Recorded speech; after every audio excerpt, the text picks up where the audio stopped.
It's a very good morning on day 4 of the Kobe 2024 Para-Athletics World Championships. The Kobe Universiade Memorial Stadium, which holds around 35,000 people, is the venue. Is the morning session on the 4th day of 9. Double sessions both days. Thanks very much for joining us wherever you are around the world, whether it be on the World Para-Athletics Facebook page, YouTube, whichever it may be, and whatever medium you are watching us on, you're very welcome along to day 4 on a much brighter day than when we left you on the Sunday evening here in Kobe in Japan. There was rain. It wasn't very nice indeed. It finished just at the end of the day. It came down worst of all. And as those who flock into the stadium to watch on day 4 join us, we'll have a load of action getting underway. There are 7 finals in the morning session. There will be 12 in the evening. So 19 gold medals all up to be given on this Monday here in Kobe in Japan. That's a shot of the far side of the stadium. And this is what we've got coming up. Starting with the men's discus throw F56 seeded category, Claudio Batista dos Santos, the world and Paralympic champion, will be going in that. Men's 1500 metres T11, Yeltsin Jacques, after winning the 5,000, will go for the double of the 1500 as well. Women's 100 metres T11, we'll have Linda Perez Lopez, the Paralympic champion, and Jerusa Gueber dos Santos of Brazil, who is the world champion. Then later on, Brianna Clark, disappointing in the heats perhaps. Women's 400 metres T20 final, and then rounding it off with the men's 400 metres T54. Hu Yang is the defending champion from China. Slight breeze, but nothing too much to talk about. It actually dropped away completely when we had the rain come in yesterday evening. 17 degrees expected. The weather is much better for the rest of the week, so that rain we had yesterday evening hopefully will be all we see for the rest of these championships. We have our fingers crossed for that one. Partly cloudy. I'm Tolson Tollett. Will Downing is back joining us today, hopefully, and Steph Reed is alongside me as well. Steph, good morning to you, and is going to be a morning with the seated throws getting underway first, and then we'll finish with a couple of cracking finals in that T20 women's 400 and the men's 400 T54 wheelchair category. It is going to be hard to top the excitement from last night. And yes, it was raining, but I can't help but feel it just added to the drama of the event. And it's great to see Monday morning we have some more school children joining us for the morning session. And I feel like every day I come across another story about how amazing the organizing committee has been. We've seen the school children coming in, and I was just reading a story about Miyazaki Mayo, a high school student from Kobe. Now, she is missing both arms, but she is performing an aerial photography demonstration on how she controls a drone using her toes. And I just love the way the organizing committee has involved so many different people. We had a huge social media influencer in, experiencing what it's like to run blindfolded with a guide. We now have Mio. Hi, Mio, if you are watching from a high school in Kobe. I just think what a fantastic way to involve the entire community of Kobe.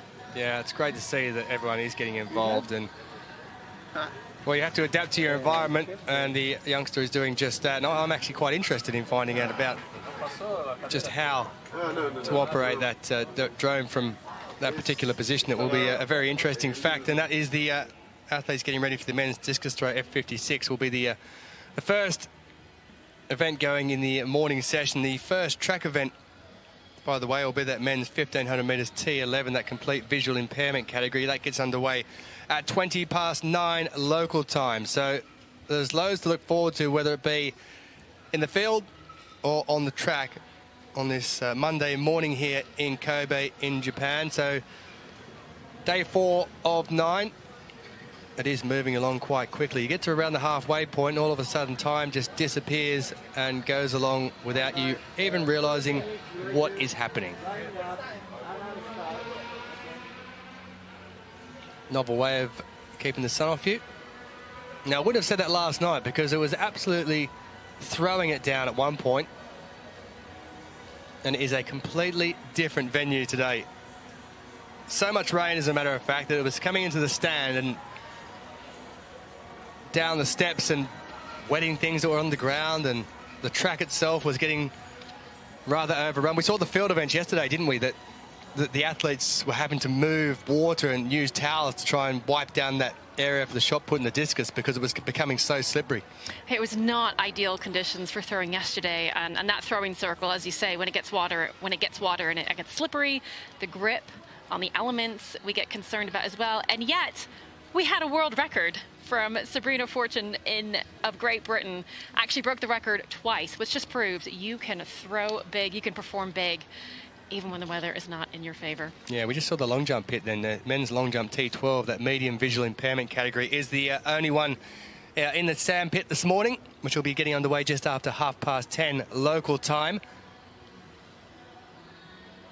Just a quick chance to remind you that the T54 5,000 metres final from the opening day, it will be rerun on Thursday. There was a protest that went in. If you remember and you're watching, Saichen Kongen of Thailand ended up hitting into the wheel of someone who came across, and there was a disqualification. There was protests, and it went long into the hours of yesterday, and all of a sudden it's now being rerun on Thursday evening around 7:30 in the evening. So we'll have a full rerun of that men's 5,000 metres T54. It's not the first time a T54 men's 5,000 has been rerun. I remember back in Doha in 2015, the athletes had gone back to the hotel and then found out the next day they had to rerun it again. So there is precedent, it has happened, and it will happen again here in Kobe 2024. So here we go, the men's discus throw, F56. It will be getting underway in a moment or two's time. The field to go in that one, there are 11 set to go in that event. And the first of those will be Zoltan Besenyi, who's getting set up in the chair, and then we'll have the other remaining athletes who will then be introduced as well. And what better time than now to hand over to Steph Reed, and she can give you a bit of background on them. Well, you can see there the men just gathering, getting ready for their presentation. And as you can see, some are seated, some are standing, and there's a variety of different reasons why someone might be competing in the men's F56. We see the start list there. That is the order that these men will be throwing in, starting off with Besenyi of Hungary. Now, if you've been with us this week, you will know there's a reason why we start with the seated throws in these events, and that is because it can take a long time.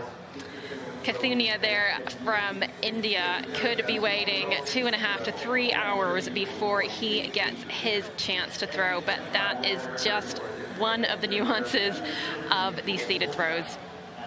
And one of the reasons for that is it is quite the process of getting all the athletes into the circle and strapped into their chair. And that is one of the reasons why they all take 6 throws all at once.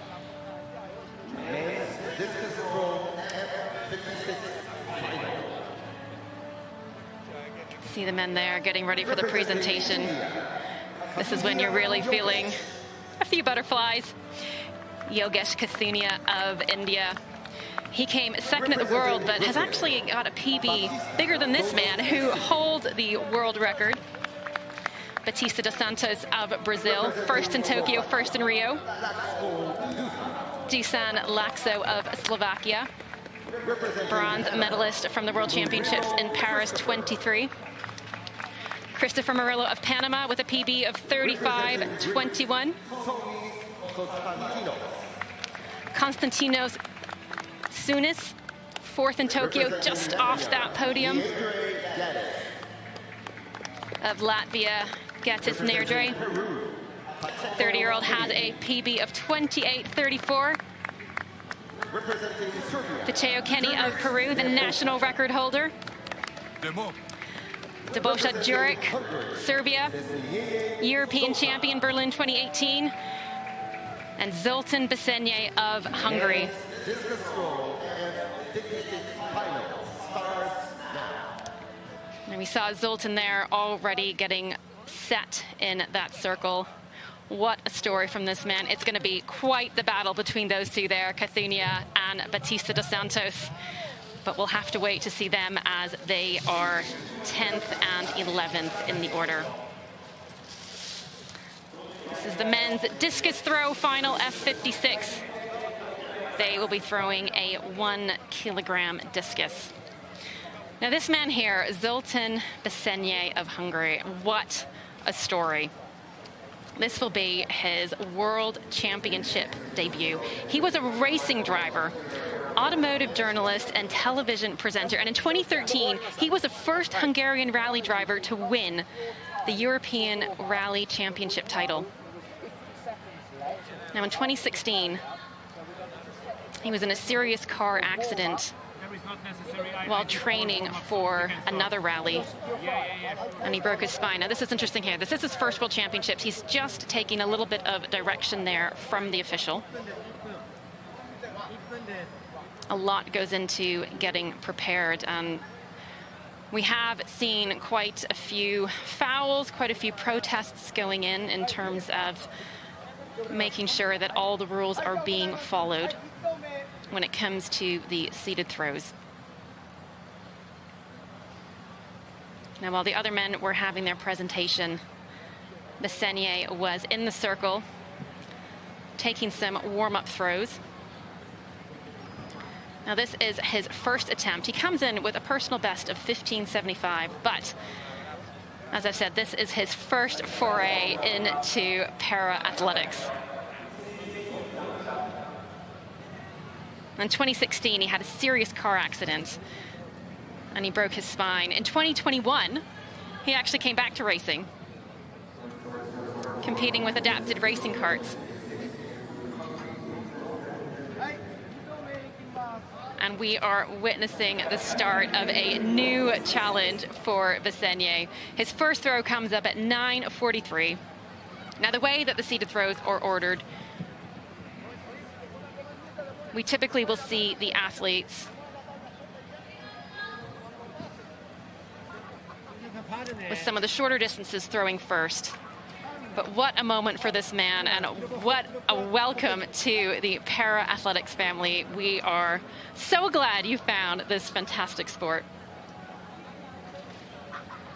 Probably a good chance to mention as well that Zoltan's an F54 thrower. Now this is a F56 category and event, but there are F54s, F55s and F56s taking place as well. You have to make sure that there's a majority, of course, in the F56, and there's a few F55s, but the majority of them are F56 athletes, and Zoltan Besenye is the only F54 in this, so that means he is the weakest trunk out of the lot of the athletes who are in this. His second one was a foul, by the way, 9:43 with that first. He'll have one more attempt, and then he'll get to have a little rest and reassess and readjust and have a drink. It is really important to mention that, yes, while this is listed as an F56 event, we do have 55s and 54s, and in a perfect world, they would all compete in their own category. But some of it just comes down to the practicalities of making sure we have finals and events that are full and competitive. It's hard to run a final with just 2 athletes competing in it.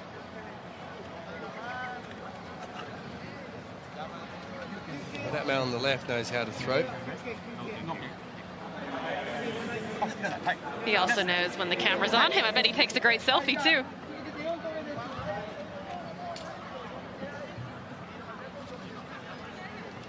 Well, while we've got this little break here and Besenye is getting himself sorted out, I think it's a good chance to say good morning and welcome back to Will Downing. Thanks for joining us. Thanks, yeah, my funeral is on Wednesday, 11 o'clock. Now, is that local time or Irish time? Whatever time you like. In case you're wondering, Will wasn't with us last evening. He had an issue with his voice, and he had to have an evening off. And naturally, he listened to the commentary and kept up to date with everything, but he's rested his voice, and this morning he's sounding, well, I wouldn't say 100%, but he's sounding much better. He's not sounding like Dracula when he gets up before he goes out in the evening. No, at least about 30%. You see, I got up yesterday morning, and in my head I sounded like Barry White, but I sounded more like Barry from EastEnders. But hey, I'm still here, thankfully, which is very good. I got to say, as a viewer last night, really brilliant entertainment. That was a great session of athletics. The 100 meters finals, particularly, I think Luca Eckler's victory was just magnificent. There was Rodriguez too. The long jump was absolutely gripping all the way through, with the two biggest jumps coming right at the end. A lot of fun. Great watching as a viewer, but I do personally much prefer to be here. But there you go. It's like coming back from injury. Whether it's too early or not, we'll find out. Well, you may well put yourself up for another 3 days if you come back too early. We shall see. Just to catch everyone up on Bessenier's World Championship debut, you can see there he had 4 fouls. That final foul coming just because the disc fell outside of the quadrant. But 9:43 on his debut. That is his work done for the morning. There's consistency as well, because his first one was 9:43, and then consistency because there were 4 fouls in there. Now, that's I'm just jesting when I say that, because there is a fine line that the judges look at when they make to see whether the athlete is lifting their backside. They are very, very strict on it, and they do have to be. Now, there are protests that do go in after the fact and they look at things again, but they have to be the same with every single person and take the emotion completely out of it. It is such an important part of seated throws, and again, the hint there is kind of in the name. And we were actually having a conversation, Will and I, with some of the officials this morning, and just understanding the scrutiny that goes through making sure those backsides are stuck to the chair, because if it's a seated throw, you cannot be generating power from your legs. And as we saw in this event, there are a variety of different disabilities competing. We saw some men in wheelchairs, some men with lower limb impairments, and we just have to make sure the legs are not involved in that throw. Right there, we are looking at the world record holder and world championship record holder, Batista dos Santos. But this man, Cathunia, he could pose a challenge. He'll be throwing last in the order. And even though Batista dos Santos holds the world record, Cathunia's personal best of 48.34 is actually bigger than that. And the reason sometimes you might see that discrepancy in the results is because in order for a world record to count, there are certain licenses or regulations that have to go around that meet just to ensure consistency in the results. So sometimes you will see an athlete with perhaps a personal best bigger than a world record, but because it wasn't done at a meet with the proper level of officials and with drug testing, that's why we won't see it as a world record. Yeah, you might think it sounds like a mechanics down there as well, with that bashing and whacking with a hammer, because they have to take one athlete out of the chair, move everything else back in and set up the next athlete. And the similar type of thing is going to happen down this end, because the women's shot put F54 is set up diagonally opposite where that discus throw F56 is happening for the men.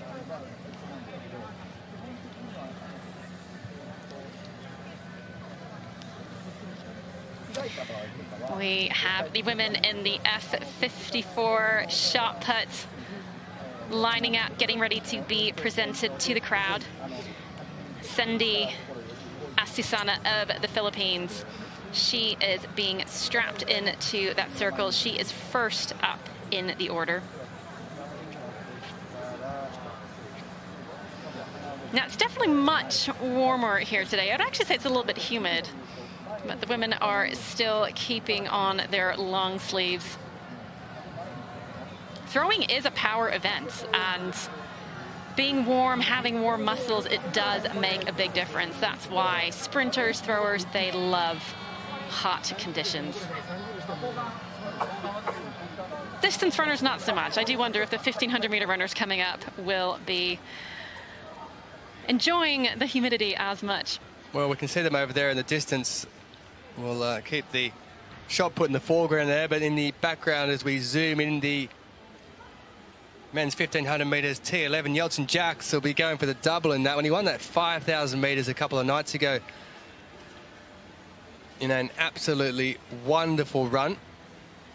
And he'll be going for the double there in that 1500 metres in a moment or two's time. It gets underway at 9:20 local time. That's just under 10 minutes. So they'll work their way around that. Be 3 3/4 laps that the athletes take themselves through. Strong field in that. Agrippino dos Santos, the second of the Brazilians who won silver in that 5,000, also going in it. He was the gold medalist in Dubai back in 2019. You can see to the right of screen there, the school children are starting to make their way in. It is Monday. Nice way to start the week for them.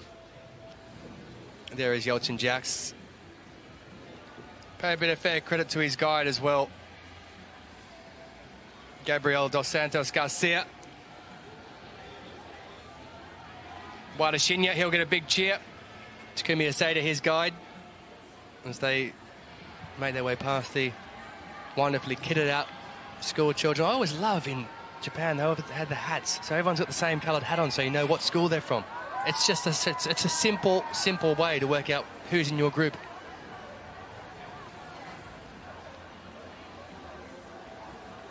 It's a humid enough morning. A little bit warmer than it was earlier, as you would expect. It is much warmer than yesterday, I can tell you that. This time yesterday it was a bit chilly, had the jacket on. Much nicer today. That far side across there where you see in the stand, in that eastern stand over there was, well, it was quite horrendous last night with the rain coming down. It wouldn't have been a nice place to be. Thankfully, most people had found shelter and gone under cover, but we had the umbrellas out, we had the rain jackets. We had anything people could muster to keep themselves dry. As we head back to the northwestern corner of the stadium in front of the main stand, and it's the introductions for the women's shot put F54.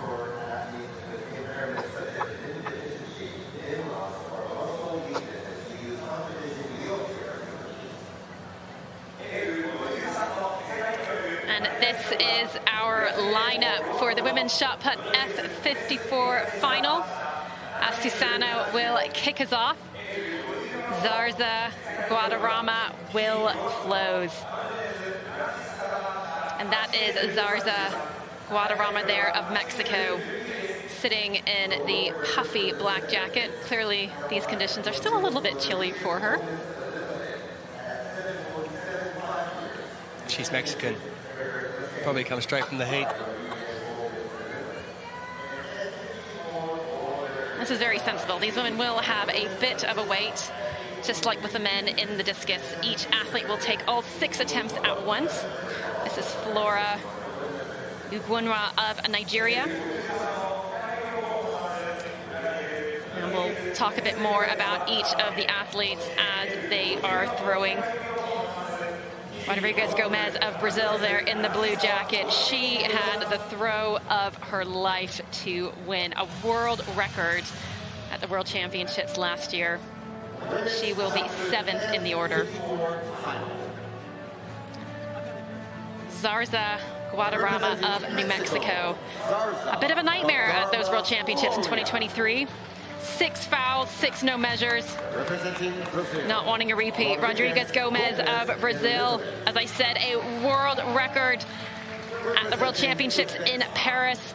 Nurkan Kurbanova of Uzbekistan. 3rd at the World Championships, 3rd in Tokyo. Francisca Mardones of Chile, Paralympic champion. Elham Saleh of Iran, quite a good javelin thrower as well. Ilia Nazura, she was 7th in 2019 in this event.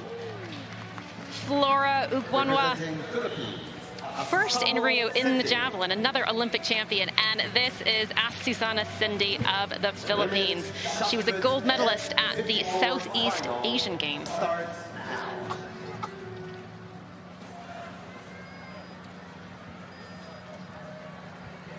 And that is our starting lineup. These women will head back under the tent. Again, they could be waiting 1 to 2 hours until their turn. heading back to the tent just to chill out, switch off, do what they need to do to make sure they're ready. That's why we got the chance as well. It's a couple of non-starters in that field for the men's discus throw F56. Abdelhamid Alimi of Egypt and Leonardo Diaz of Cuba. 2 non-starters, so there's only now a field of 9 going in that men's discus throw F56 we were in just a moment or 2 ago. Susano there with her first throw. Now the throwers are seated in a way similar to what we see on the track, with the fastest athletes being inside the middle lanes. We usually consider those to be the best lanes. And the seating also happens with the throws, with the athletes with the shorter distances tending to go first, which is interesting because in some ways I can't help but think it's a little bit of an advantage to go first, because you get out there, you're fresh, you get to go right away. But the benefit of coming later in the order is that you have that right of response. But in this particular throws event with the seated throws, it can make a big difference in terms of the order, because if you are out there for 3 hours, the weather and the conditions can change quite drastically from start to finish.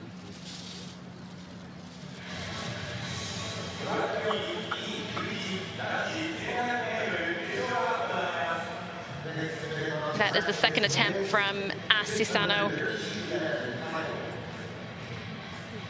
Now, some of the seated throwing chairs, if you've been with us for the first few days, you'll see a variety, and sometimes athletes will have a vertical bar like that, which is just another opportunity for them to grab on. Often in these events, their core muscles are affected, and so that bar is there for stability.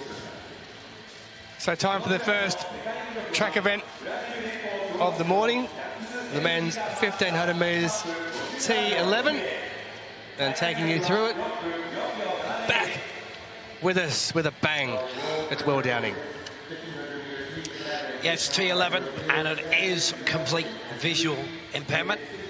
The athletes are totally blind. We have 6 in this, including the new 5,000 metres champion, Yeltsin Jack. He's second on the inside. So T11 guides are mandatory. Yeltsin Jack, the world and Paralympic champion. Chinya Wada, Asian Games gold, previously world bronze. Agrippino, the Pan Am champ. European champion Rudakov.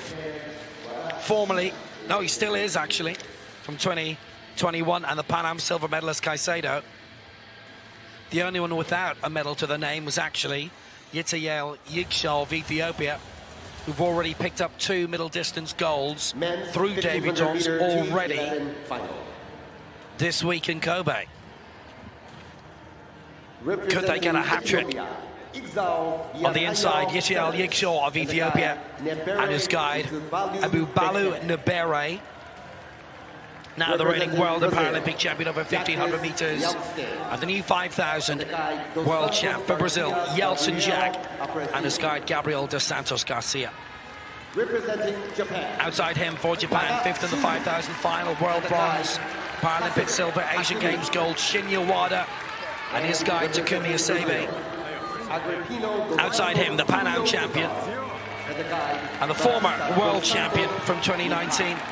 For Brazil, Julio Cesar Agrippino dos Santos and his guide, Mikael Batista dos Santos. Outside him, still the reigning European champion. Lots happened since then. Fedor Rudakov, neutral athlete, and his guide, Yuri Kloptsov. And on the outside, the Pan Am silver medalist from 2019 in Lima, Jimmy Caicedo for Ecuador, and his guide, Daniel Tara Muel. This is the final.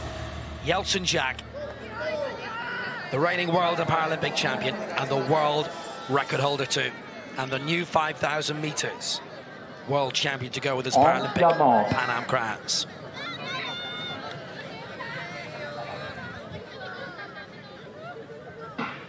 So Yigshaw, Jack, Wada, Agrippino, Rudakov, Caicedo, they're the 6 in this. T11 guides are mandatory, obviously, optional in the 12s, and they don't have them in the 13s, as you will remember.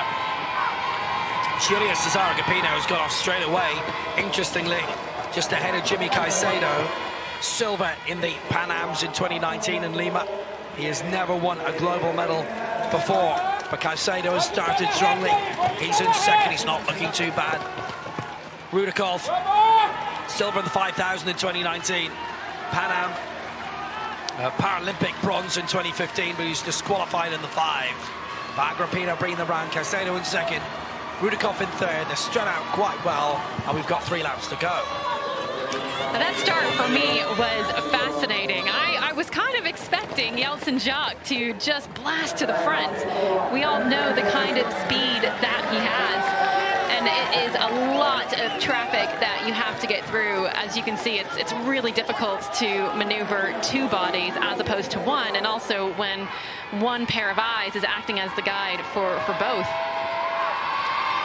Doing really well is Julio Cesar Agrippino dos Santos, based in Ipa Pizzeria to Cerda's coach Luis Alberto for a long time. And he's taken it out, and he's got a really good advantage here. Rudakov moving up in his second place, the neutral athlete. Caicedo in third, Jigsaw 4, just moved out onto the outside for Ethiopia. They'll have 2 laps to go next time they come around. Jigsaw could well be a very good wildcard candidate for a medal. He's moving up to third and now moving up to second, and this is where he's starting to bounce. And Agrippino is going to have to be aware of the big challenge that is coming from the debutant Itayal Jigsaw, as Ethiopia have already had 2 debutants win middle distance golds already. This could be the hat-trick, and he's moving on up. Agrippino will be aware now the challenge from Jigsaw is on. That was a great move from Jigsaw. You can see that he is timing his acceleration to be on the straight. You don't want to be passing someone on the corner because you end up running extra distance. For every curve that you run out in lane 2, you are adding about 2.5 meters to your total. Once again, he's passed. And Jigsaw hits the front with 600 meters to go. Very well timed. Agrippino down to second and maybe third in a moment, because Rudakov is right behind. Jigsaw has made a prime move very early. He's based on the outside of his guide. The other 2 challenges, the other 3 challenges behind him are on the inside. Rudakov almost went out to lane 4 for a bit. The bell is on the way. Jigsaw leading. Agrippino is in second. Rudakov third. There's the bell. Jigsaw made a big move at the right time. It's interesting that he's on the outside. We'll see how that affects them in the closing straight. Agrippino trying to go on the inside. They obviously have to leave a bit of room as well. But Jigsaw and his guide have come out into the second lane. His guide, Ezu Bale Bekele, Nabere Bekele, there's an athletics name for you. Agrippino still has a good chance, and he has nipped in on the inside. Did Jigsaw go too early? Maybe. Rudakov is behind in third as well. It's these 3 battling for the medals, and the rest are pretty much nowhere right now. But remember, mishaps can come in the closing straight with the tethering with the guides. Rudakov on the outside, planning to make a big move now. Jigsaw is still up there. Jigsaw doing a bit of blocking off. That hurts. Rudakov, he's in lane 6. Surely he's got no chance now. It's going to be a goal for Brazil. Agrippino timed it right. Jigsaw in second, Rudakov third. The guides have got it right. 4:02.24 is a championship record. 13 years that was held by Odair Santos. And it's a great victory for Julio Cesar Agrippino dos Santos and his guide, Mikael Batista dos Santos. 4:02.23. Jigsaw went early, he went very early. And then Rudakov and his guide went way out. Lane 6, I think, at one stage. But it's gold for Brazil. They get the opening title of day 4. Julio Cesar, he rules. What a good victory, pretty much from start to finish for Julio Cesar Agrippino dos Santos. Brazil has been dominant in these middle distance events. Agrippino dos Santos and his guide setting out their stall early, getting into the lead, staying out of trouble. And for those who were expecting a late charge from Yeltsin Jacques, we know that he had that speed. We saw it in the 5,000. Unfortunately, he and his guide took a bit of a tumble with about 600 meters to go and were never able to get back into it. Now, Jigsaw finished second. He's not come up in your system there, which is interesting. Something has happened, I guess, with a transponder. He might have lost it. Jigsaw was second past the line, Rudikov third. Full results to come later. Well, back to the men's discus throw, F56. It is Juric of Serbia, who was a bronze medalist in the European Championships back in 2021 in Bydgoszcz in Poland. 36.35 with his second throw. Now he is second to go, he is in first position. There is plenty coming behind him. That one there, a foul.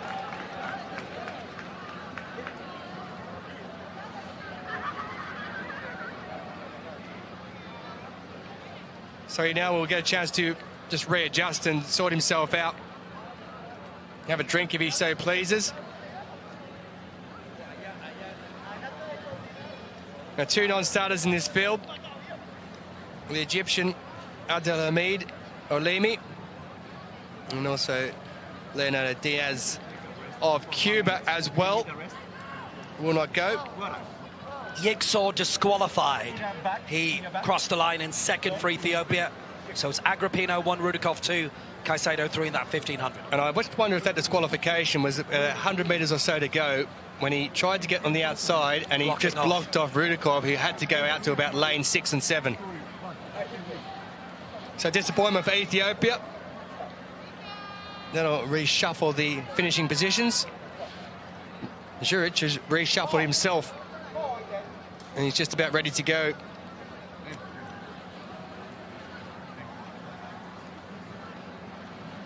So there are 8 in this field now in the men's discus throw F56. Juric is the second to go.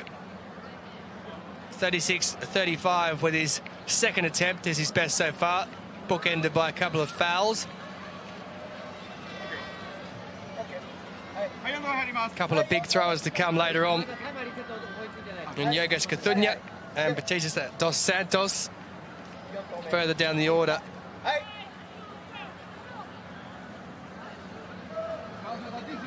European champion also in this one from 2021, the last European Championships, Konstantinos Sounas of Greece.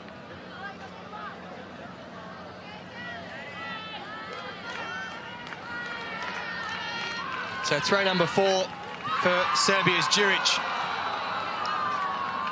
And that one's pushing out around that 36-metre mark again.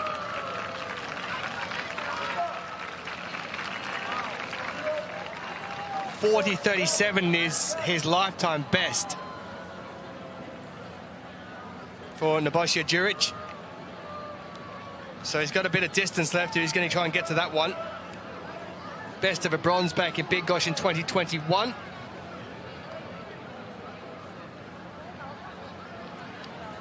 It's 35.53 on that one. So there's no improvement on his second attempt. He has 2 left to take. He does hold the world and championship record for the F55 category. You have to remember this is a mixture of one F54 who went first up in Bzenyi, and then there's F55s and F56s taking place in this F56 event. Well, that one looks a little bit further out. That's pushing up towards that 40-metre mark. I'd say probably around 38 metres or so. 38.46 is his season best so far. And from the naked eye, that looks like it's a much better attempt than his second and fourth, which were 36.35 and 35.53. It is 37.54, so he does improve on his best mark to date. He's still just around a metre or just under short of his season best, so he's got 1 left to go. It's a difficult position to be in because you're the second thrower of 8. And then others know exactly what they've got to chase down.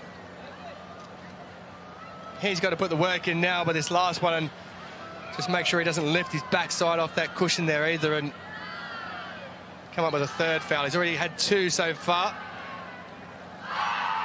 Well, he's given that one plenty. That one is much better. That's right out just shy of that 40-metre mark. He may be around his season best. That's 38.46, his season best. That one there, if he gets the white flag on it, which he seems to have, then he is going to improve his mark. Not quite up to his lifetime best of 40.37, but he is out there near the 40-metre marker. Yeah, 39.11, so he does beat his season best mark of 38.46. 39.11, he is in first position, the second to throw a season best with the final attempt of Nebojša Đurić of Serbia.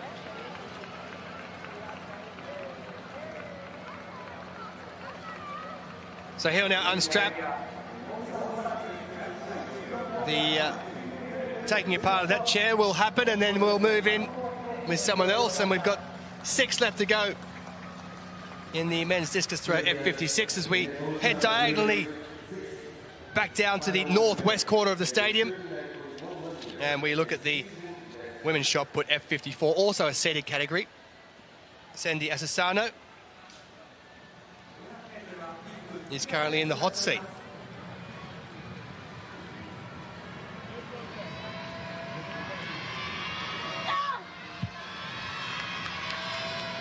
Asesano was the first to go in this women's shot put F54.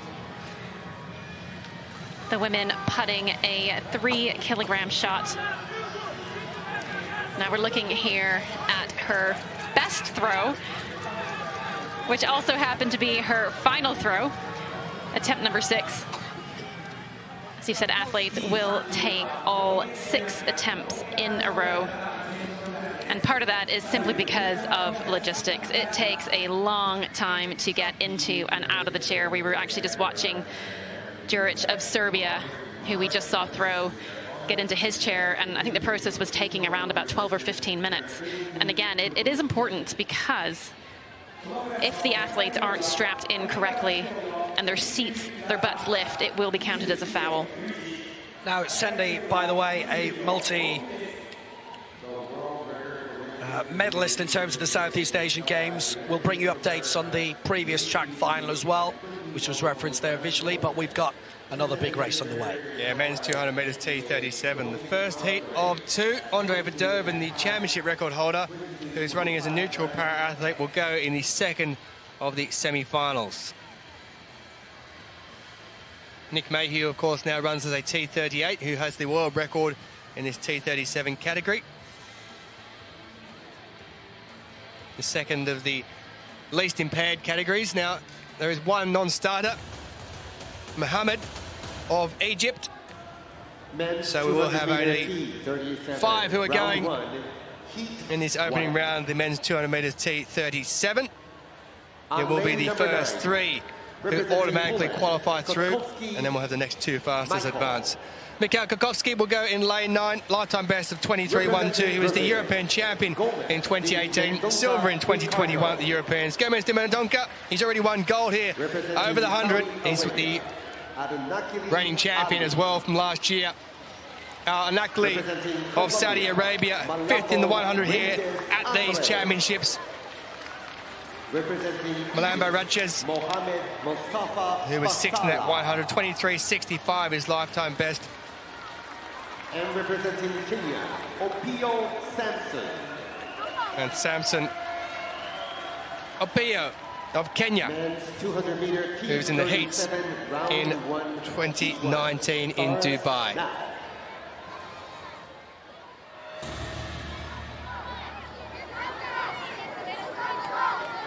On your marks.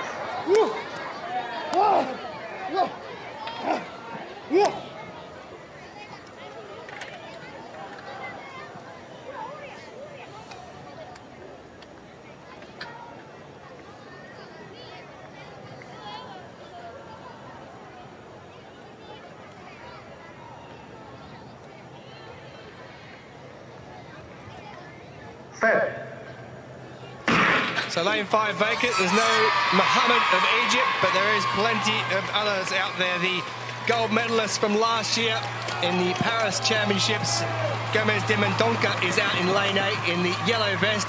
And it is the first three who automatically go through. Gomez de Mendonca is looking quite strong with Kotkowski on the outside of him. It's going to be those two who go through, along with Al Nakli of Saudi Arabia, who takes third position. So a fairly handy race there for the reigning champion. He's already picked up the gold here in the 100 metres.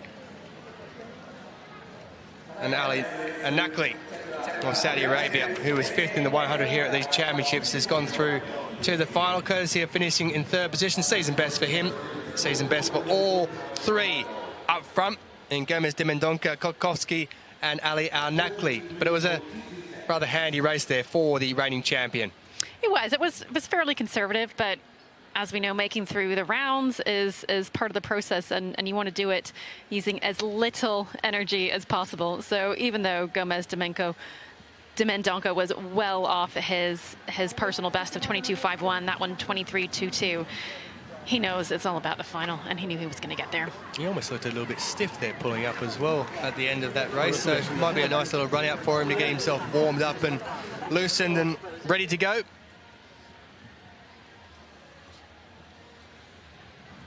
We head back to the women's shot put F54. This is Flora Ugunwa of Nigeria.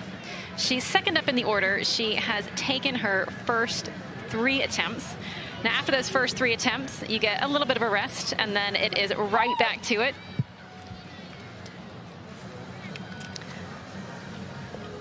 Ugunwa is an Olympic champion. Just not in this event, in the javelin throw. And actually, several women in this event are doubling up in the javelin throw.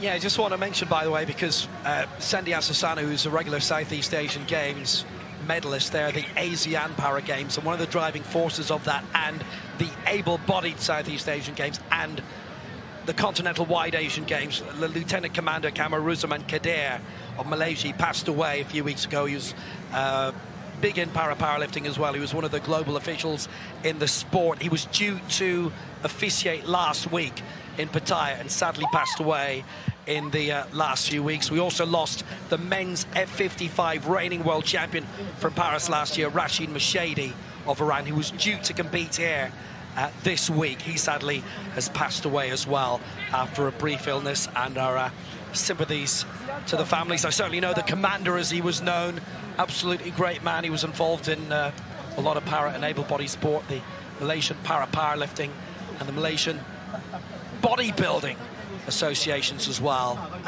Great man. I know he'll be massively missed. He already is.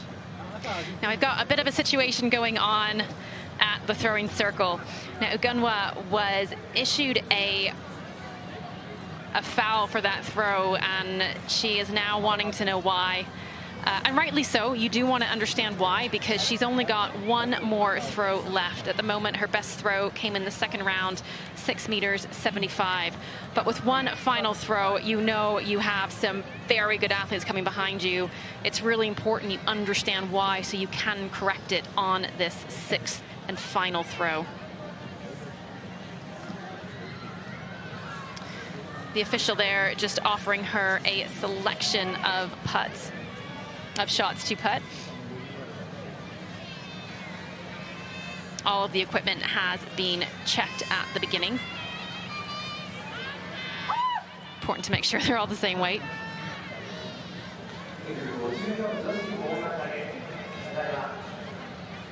Now, once again, issued a red flag, and that judge there, what we have been referring to as the butt judge. And again, you might think that we're going on about this a little bit too much, but it is a really, really important part of seated throws, and it is, we've seen in the past few days, it's caused a few appeals, a little bit of drama.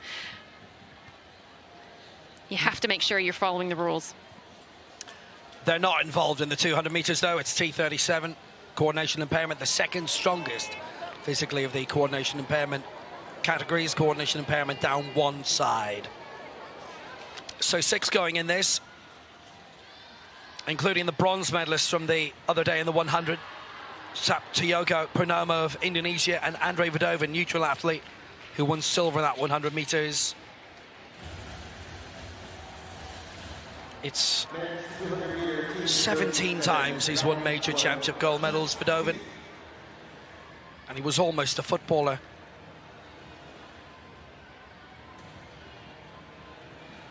In lane 9, representing So Sofiane Hamdi, the former African champion, the former 200 meters world champion, Christchurch 2011, he's a 9. In lane 8, the 17 times major champion, 9 world crowns, so Andre Verdovin, who's here as a neutral. In lane 7 for Indonesia, the reigning 100 and 400 Southeast Asian Games champion, the reigning 1, 2 and 4 Asian champion, Saptiogo Purnomo. In lane 6, Edson Pinheiro, the reigning Pan Am champion. In 5 for Botswana, Ronald Rich. And in lane 4, bronze medalist in the Asian Games last year in Hangzhou. Global debut for Tamer Al-Sarani of Saudi Arabia. So it's the top 3 plus the next 2 fastest who go through. 26:46 is Malambo's time. Al-Sarani, very good bronze in that Asian Games in China. Good strong field. There's Ronald Rich of Botswana in 5. We saw in last year's World Championships, he was only entered in the 4 and was disqualified. On your mark. So this would be his first ever proper result, if you like. Payo, 25, 25. If man is still alive. Before my time and yours. So 6 in it as Sarani in 4, Rich 5, Pinheiro, Purnomo, Verdovin, Hamdi, and they're away at the first time of asking. Good break that was by Edson Pinheiro for Brazil, and also Purnomo of Indonesia, who's been winning major championship medals for the last decade or so. Brilliant long jumper too. Purnomo in 7, Pinheiro in 6. And now a little bit of a move coming from Verdovin, the neutral athlete. Verdovin up to 2nd place. Bit of trouble, I would say, for Pinheiro. Purnomo takes it, Verdovin 2nd. And a very good chance that Sofiane Hamdi of Algeria just got it in time. In 3rd spot ahead of Edson Pinheiro. That is a definite photo between those two. But 23:94 the winning time for Saptiogo Purnomo. Southeast Asian gold in the 1 and the 4. From last year.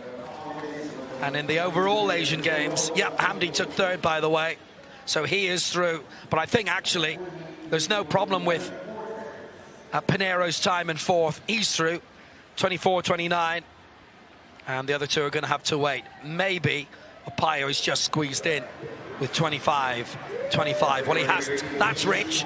It's Ronald Rich, lifetime best. He's into the final.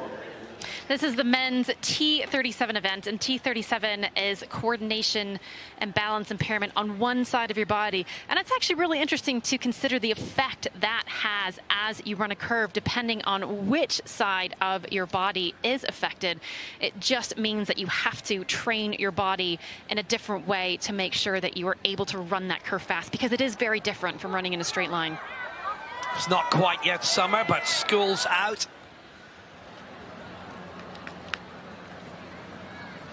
The sun's out as well. As we head back to the discus throw F56 men's event. Pacheco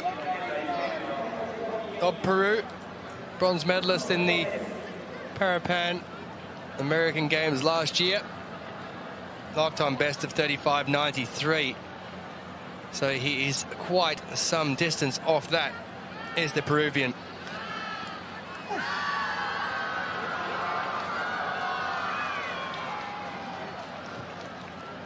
Well, I think that one's going to be a bit further than his opener. He's still not going to be pushing up anywhere near Juric, who was the 2nd to go.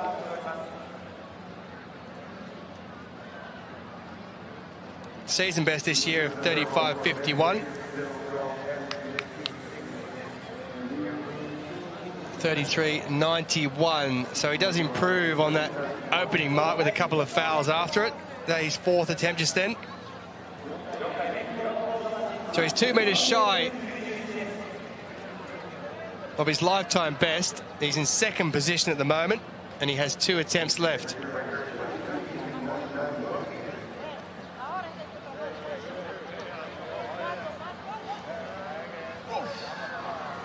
It's not too bad, actually. Where they're throwing from, the sun is sort of just coming around behind them, so it's more in the eyes of the women who are doing the shot put down the opposite end.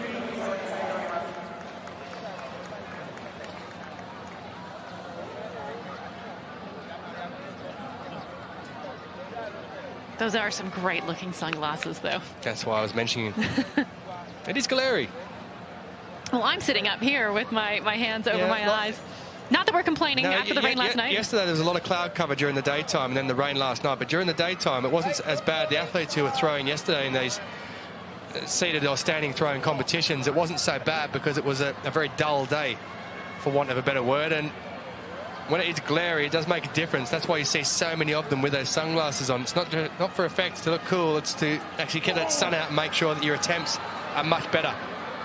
That's his final attempt. 30.59 for his penultimate one. I don't think there's going to be any improvement there, if much, on what he has already. He certainly may be pushing up towards the top place. Currently in second. He's the third thrower of 8 to go in this. 2 non-starters.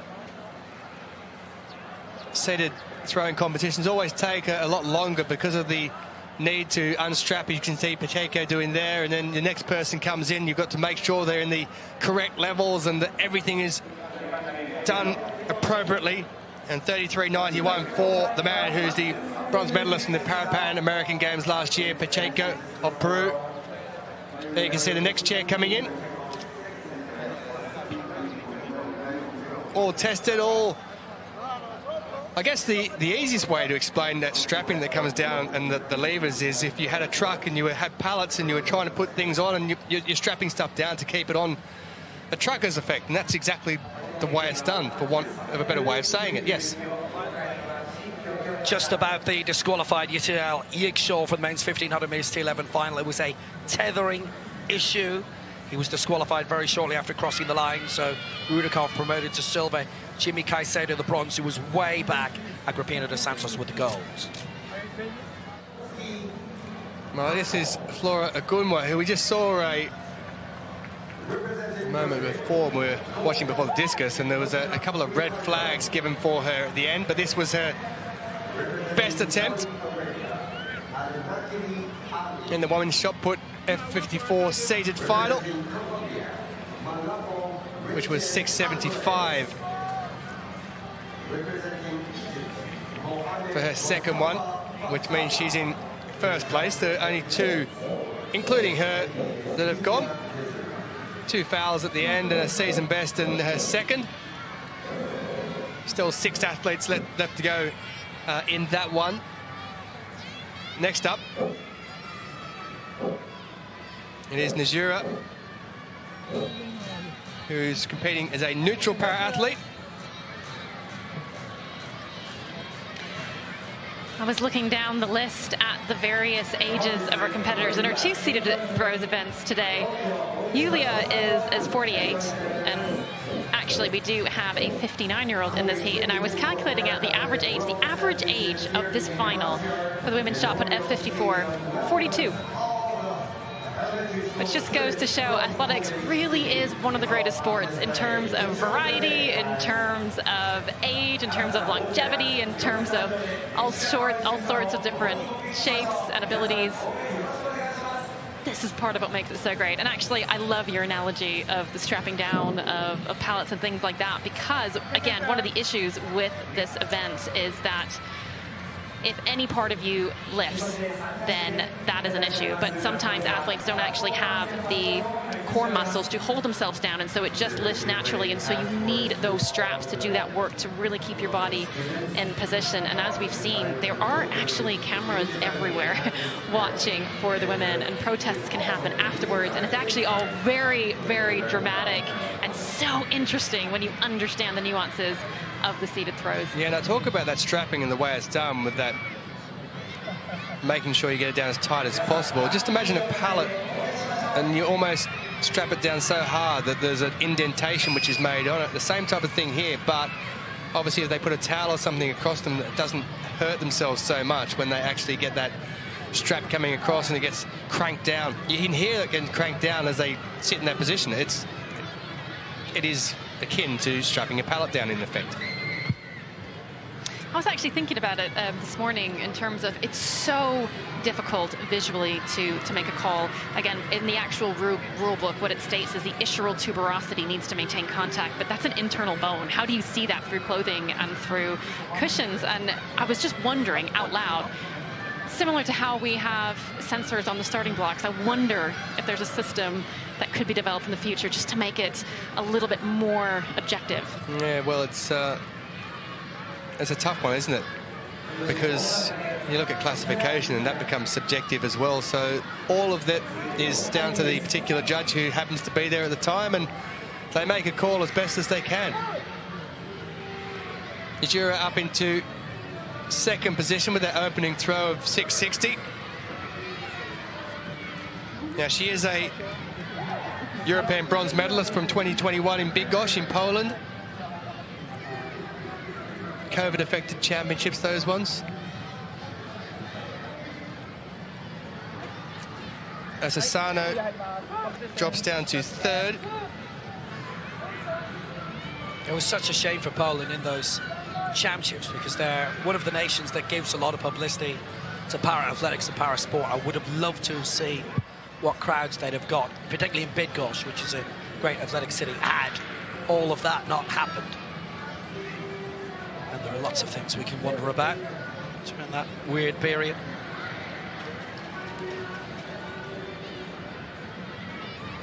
We are heading back to the track shortly as well. There's 100-metre T44 heats taking place.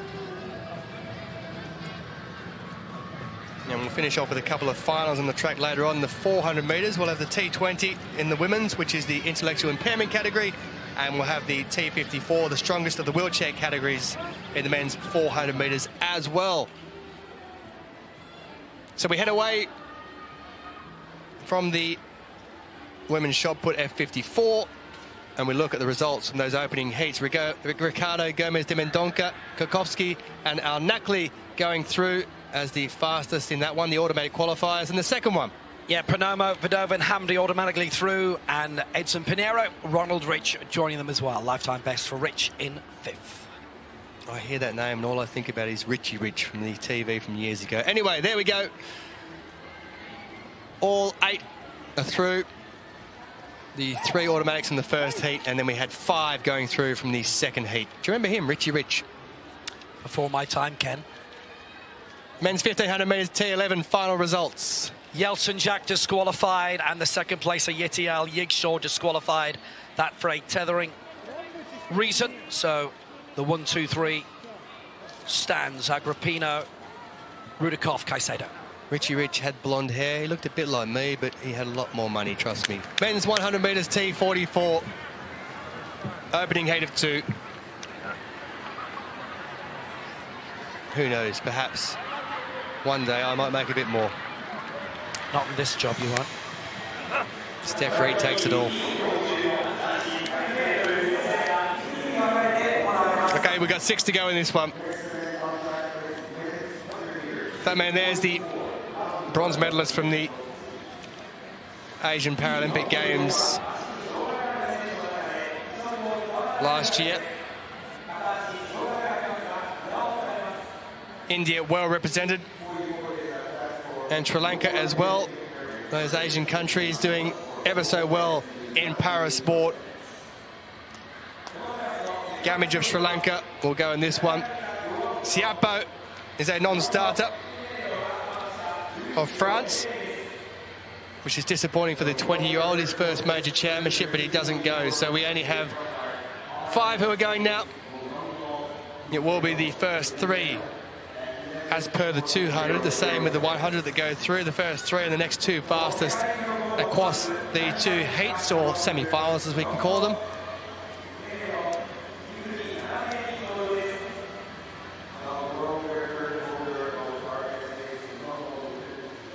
Malongo, who is the world record holder in the T44 in this, who set it in Dubai back in 2019. He'll go in the second heat. He's the reigning champion as well, is the South African. Mpumelelo Malongo.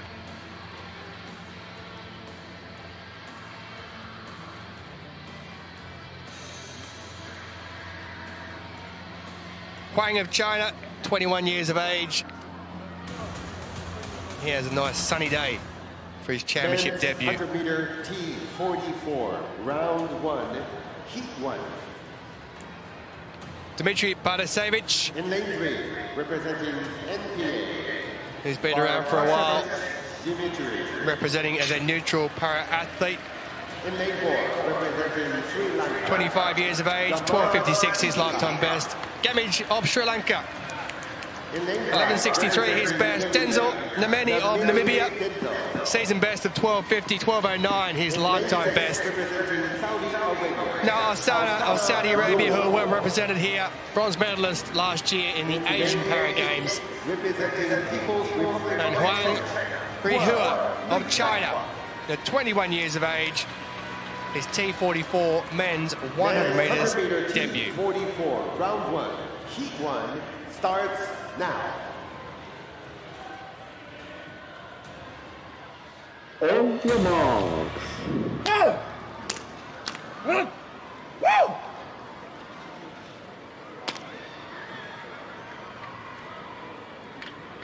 Gamage with a lifetime best of 11.63.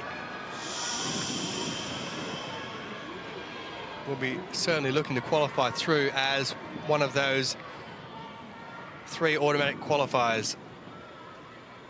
Only 5 to go. 3 automatically go through. And it is Gamage who does get away very quickly there in lane 4. He's looking really strong. Also on the outside, Huang is making a big break for it. Alsana as well. It's going to be those 3 that go through by the looks of it. It is that Huang on the outside gets 3rd place, but it is that man there, Indika Gamage of Sri Lanka, who takes the victory. 11.75, the unofficial time. We'll just wait for an official time to come up, but Huang has held on to 3rd place by the looks of things there. Parasevich as well. But a very good run by Indika Gamage.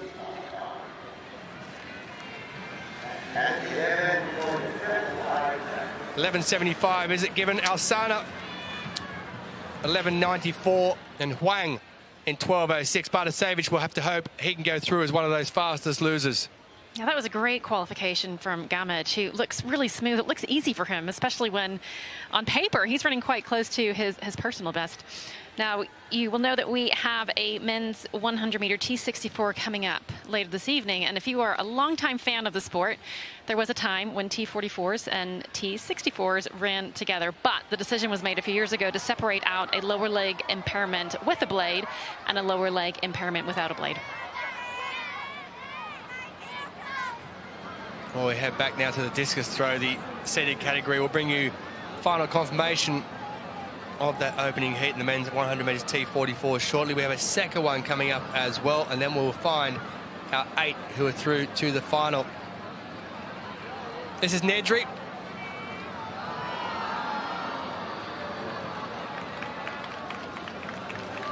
It's almost a lackadaisical throwing style in a way. Little shuffle.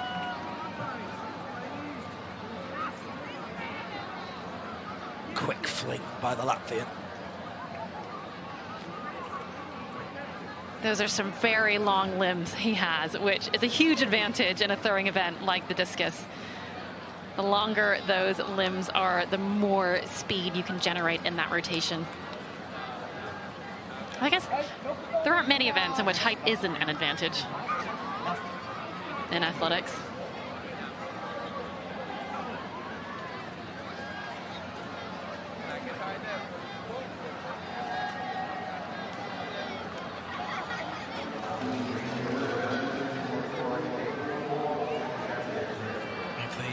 F41 men's shot put to round off the morning.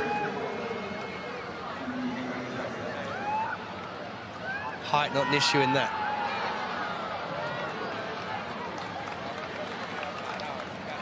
it was for a bit. It's why they separated out the 41s, because they were a bit taller in height, and the 40s stayed where they were. Just to have the classical even playing field.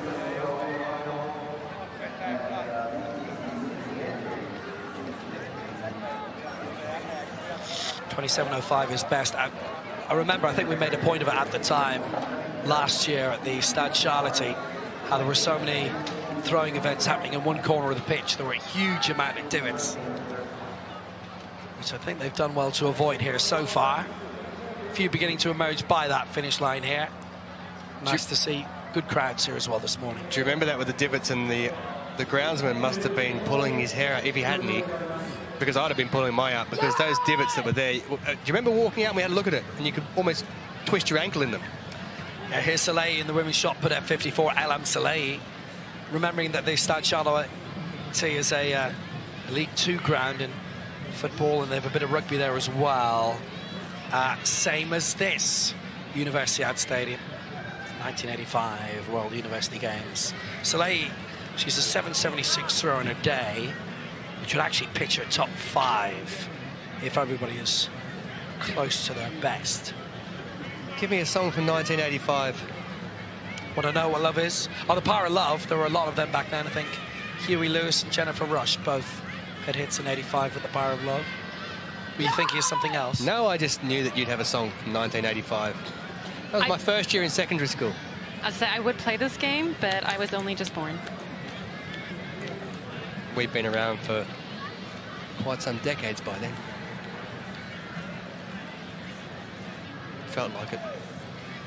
Some Like It Hot from the power station, which was Robert Palmer and a few members of Duran Duran. I'm glad to say it is hot. It was around the time this morning. 677's late. Around the time of Beverly Hills Cop, wasn't it? Pointer Sisters had a few hits at the time.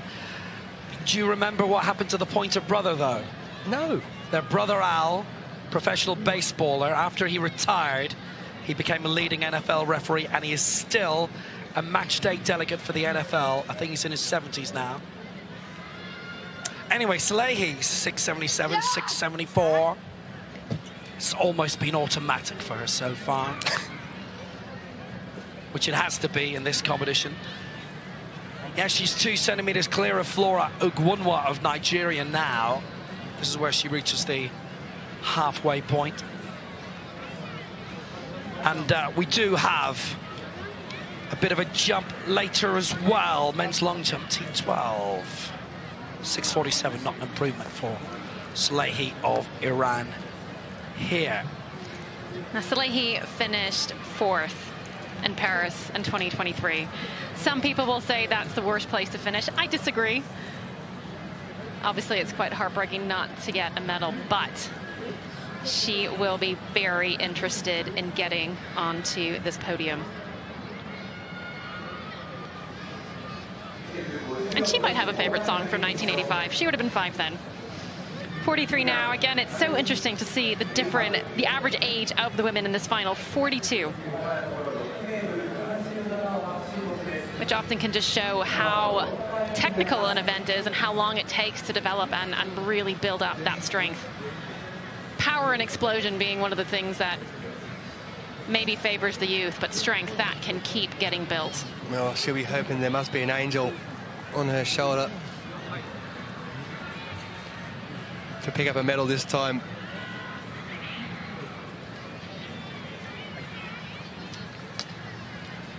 That's your rhythmic song, by the way. You must know Annie Lennox. Would be a sweet. Oh, I love Annie Lennox. There you go. Annie Lennox, Eurythmics. Dave Stewart. Well, at the moment, Sweet Dreams are Salehi's She Leads.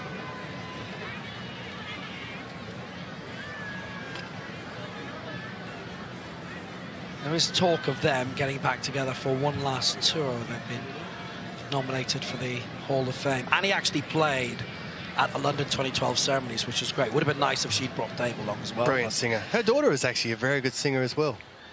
Lola. Doesn't, Lennox, yeah, incredible. Genetics, eh? Anyway, there we are.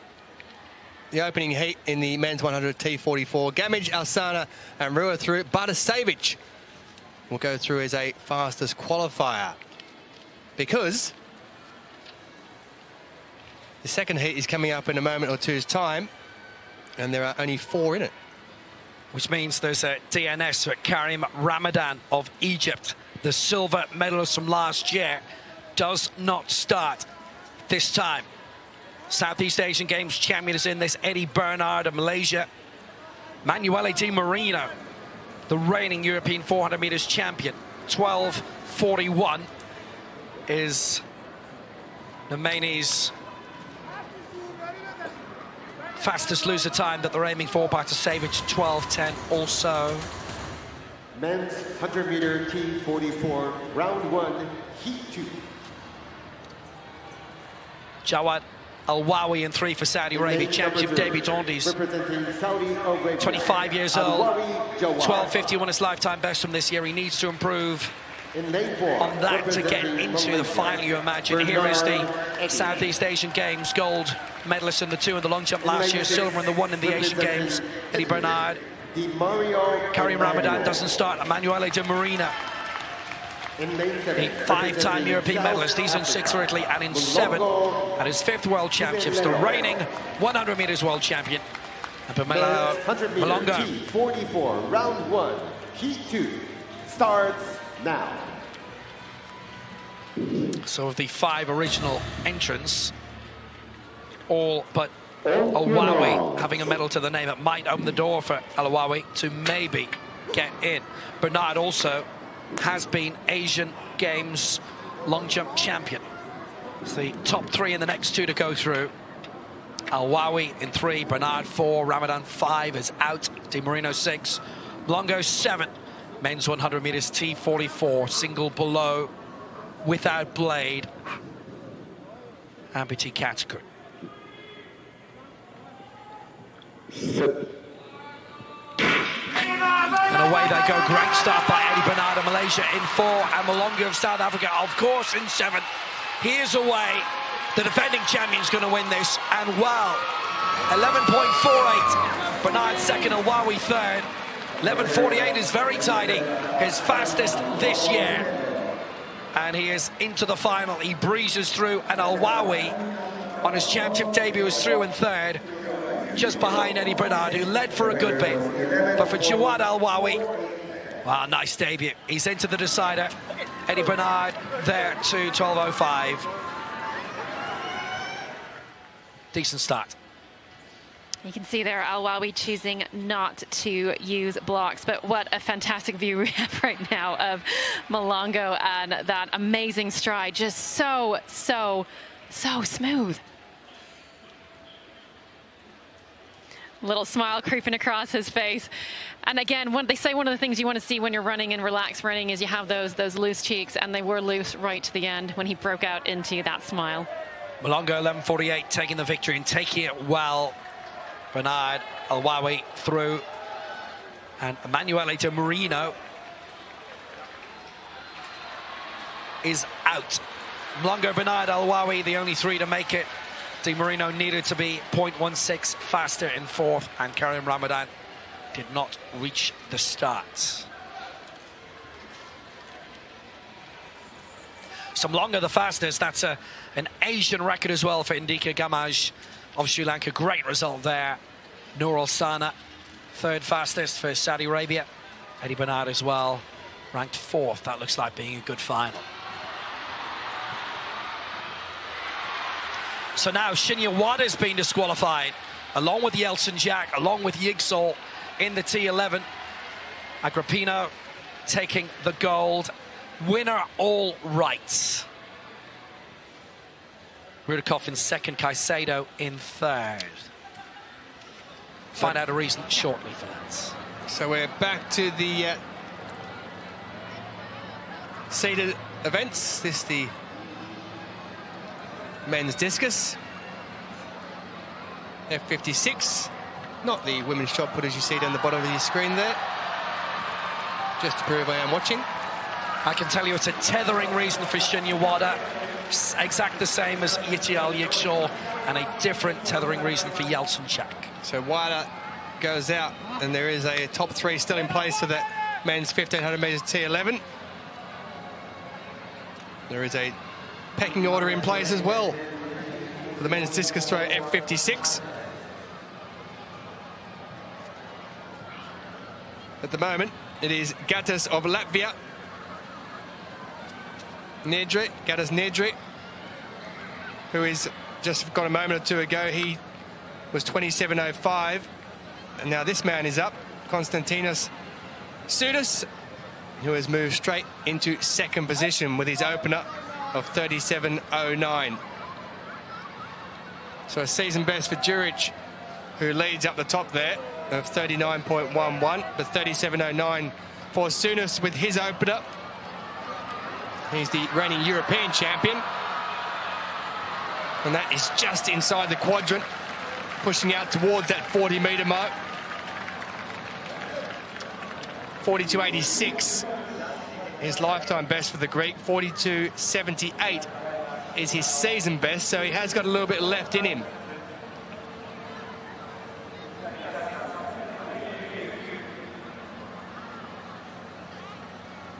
So it's currently Djuric in the lead of Serbia, Sudis of Greece in second, and Pacheco of Peru in third as it stands.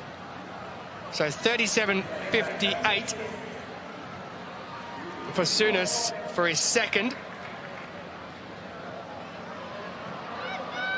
Does improve slightly on what he was at. He's chasing down 39.11, and I think he may well have chased it down. That's around the 40-metre mark. So as long as they're happy with that, it's a white flag, and it will mean after his third attempt, when he'll get a chance to reassess and have a rest and a drink, that he will be in the lead, heading into the back end of his throws. Sudis must be absolutely loving this. He's in the sunshine. He has an entire personal cheer contingent full of Japanese children. We don't even have to look up when he throws because we can hear them erupt every single time. Yeah, they're certainly swarming in at the moment. They keep on coming from all angles. They're in the middle, they're at the ends. It's lovely to see. Well, it was given as a foul, that third attempt, so unfortunately he remains in second position. And that one will also be outside the quadrant as well. So he chose not to take a break. Did Sudis of Greece. So he went 37.09, 37.58. We thought he had the lead on his third. He was around right on that 40-metre mark. It was called as a foul, and then just that one, as you saw, spliced away to his left and outside the quadrant for a second foul. So he stays in second position. Well, he's given that one absolutely everything. Now, that one is out there. The question is it legal? He's given a red flag. So that will be a foul as well. Well, he's not happy. The red flag went up straight away. So clearly there's movement of his backside. He's trying to strap himself down tighter there. You can see that he's trying to make sure that everything is nice and tight and nothing is moving. Because at the moment it's costing him 3 fouls. It'll play on his mind because you'll be thinking, I've got to push myself, I've got to keep myself down. And you end up thinking about that more than the actual throw. So this, his final attempt to move from the silver medal position up to hold, perhaps temporarily, the gold. And that is given a red flag before the discus has even hit the ground. As soon as he threw them, the red flag went up as the release went, and Konstantinos Sudis of Greece has to be content with his second attempt at 37.58. Leaves him in the silver medal position. There are 5 athletes who have gone. There are 4 left to compete. Souness in second place.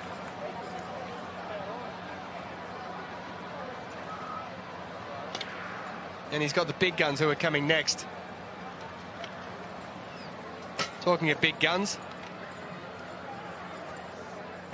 Juric realises he's still in first place with that season best, 39.11. Here is that throw.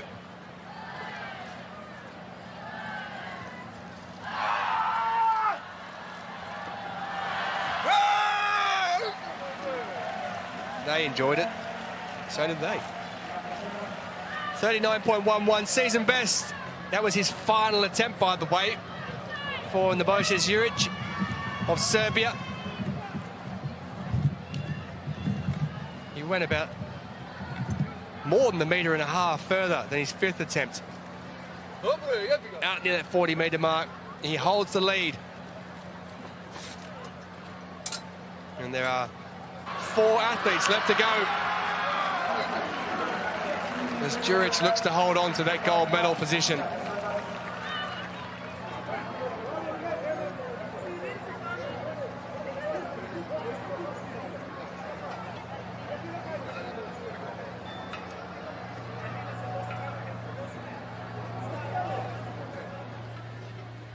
Well, it's time to move back to the track. You can see the long jumpers, by the way, warming up in the foreground there. That's the T12 men's long jump, which will be getting underway very shortly. There is a man who we know very well, Tobias Jonsson of Sweden. Per Jonsson, his brother, not here. Numerous occasions the two of them have been together, but is Tobias by himself in this one. As we head to the women's 100 metres T11, the opening round is a complete visual impairment category. There are 3 heats taking place in this one. And Geber dos Santos, the reigning world champion, goes in this one, as does the Paralympic champion, Linda Perez-Lopez. So it's a stacked heat, opening round of 3, and it's only one who automatically goes through. And the next fastest across those 3 will advance to the final. So we may well lose one or even both of the Paralympic champion and reigning world champion. There they are, and they're going to be right next to each other in lanes 3 and 5. I remember Perez-Lopez at the Tokyo Paralympics. She pretty much came from nowhere. It was a wonderful run to take that victory over 100 metres. And it is quite some feel that's going here in the opening heat of 3.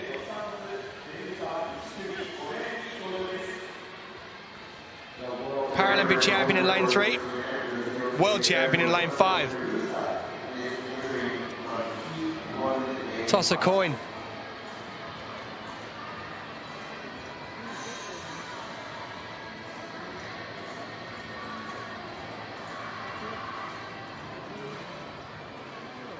I must say, I'm very excited about the heat picking up. Women's The athletes might not be, T11, round 1.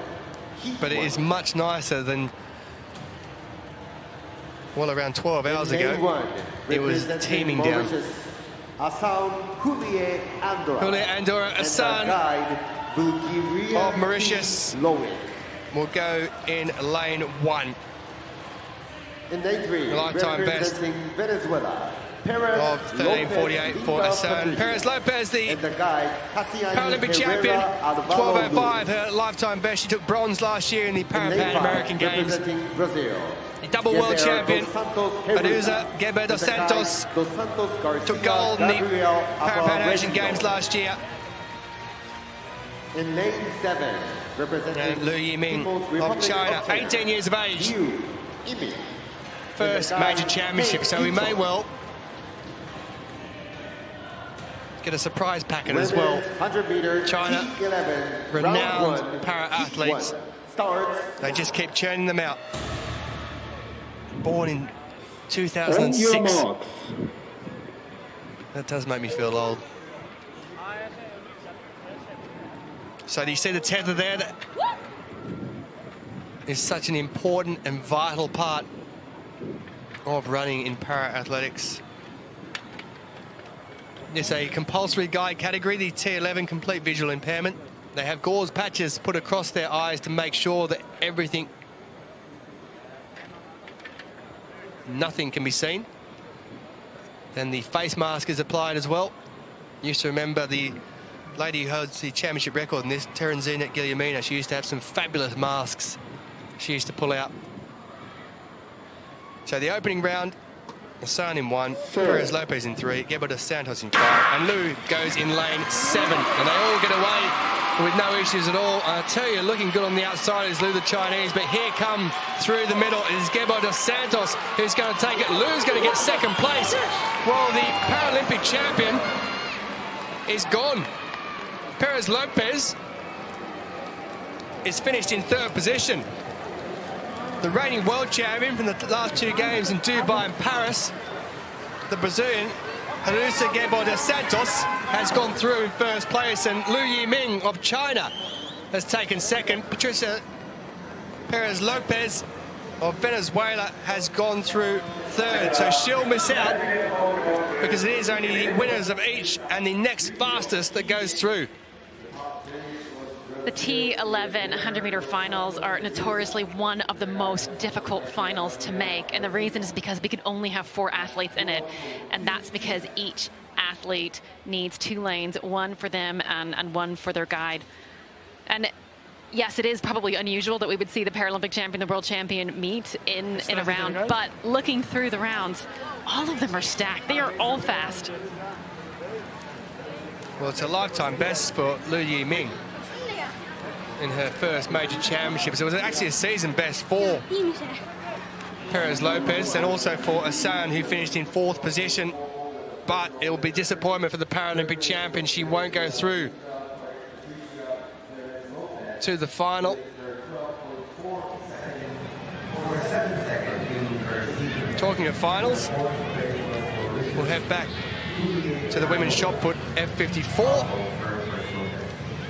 Yeah, we have a new leader, Francisca Mardoñez of Chile, 6.97. They held a really good Pan Ams last year and Para-Pan Ams.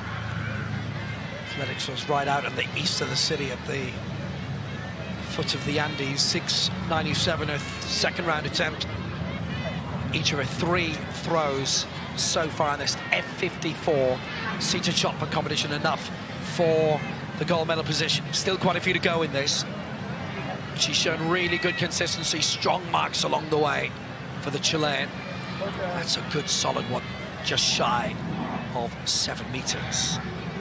It's developed from really good para-athletes, para-powerlifters as well. They've got a great program. Obviously, it's a very long, thin nation. They've got a whole load of different national centers dotted all over the place. A lot of it centered in Santiago and that central strip in the middle across to Valparaiso and Viña del Mar.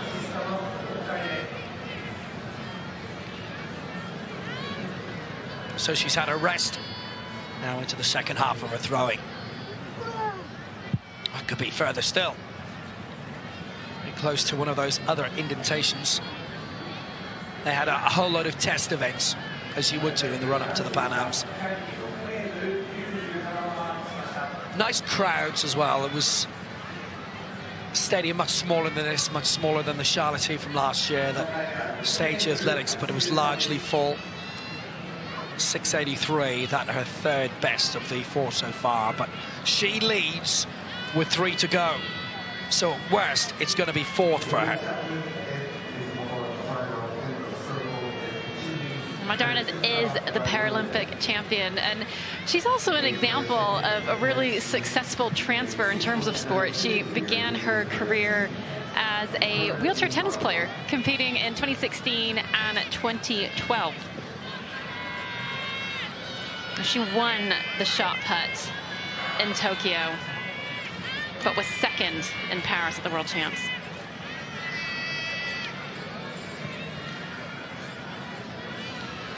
And And the athlete who beat her in Paris, Rodriguez Gomes of Brazil, is coming up, so she needs to throw big. That's the longest yet. She has done that. It's gone beyond 7 meters. Visually, anyway. Officially, we'll see. So there's confirmation of the opening heat in the women's 100 meters T11. Elisa Gabriel dos Santos has gone through. Lifetime best for Liu Yiming. Perez Lopez, the Paralympic champion, despite a season best for her, will not go through to the final. Madonia's 7:17 way out in front then in that shot put. Second heat coming up in this women's 100 meters T11, complete visual impairment. That men's T12, medium visual impairment on the way.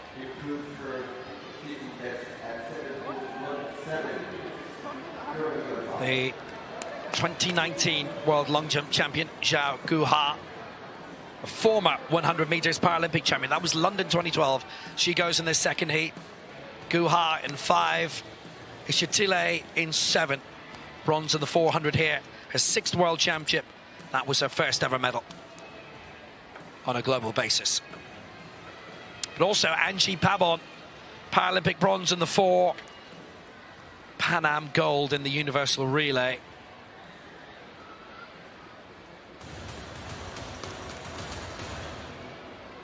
And we do have a new name in this as well. Well, half of it is new.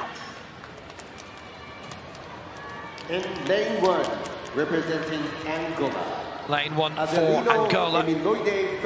She used to be Emeloid Kasang. She's now Emeloid Adelino.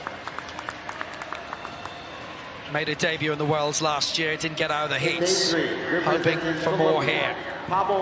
In lane 3 for Colombia. Bronze in the 4 in last year's Worlds, as it was in the Paralympic Games. Angie Pabon and her guide Luis Arzala. In 5 for China, the former world and Paralympic 100 meters champion. For China, Zhao Guoha and her guide Gu Dengpu. And in lane 7 for Namibia, the 400 meters bronze medalist here, Laya Ishitile of Namibia and her guide Sem Shimanda. 100 meter T11 round 1 heat 2 starts now. So it's only the winner to go through. This is heat 2 of 3. 12:40 from the previous heat from Liu is the target if somebody doesn't win. Ishitile actually, I think, won a silver in the 400 last year as well, so she has 2 global medals to her name. Credit where it is always due. Bronze already in the 4 here. She made her championship debut back in 2013, a whole load of 4th places. Now she has global medals. Best she's done in the Paralympic Games, 7th in the long jump. So Adelino in 1 with her guide, Hai Papa. In 3 for Colombia, Pabon with her guide, Arizala. In 5 for China, Zhu with her guide, Gu. And in 7 for Namibia, Ishitile with the guide Sem Shimanda. Away the first time of asking.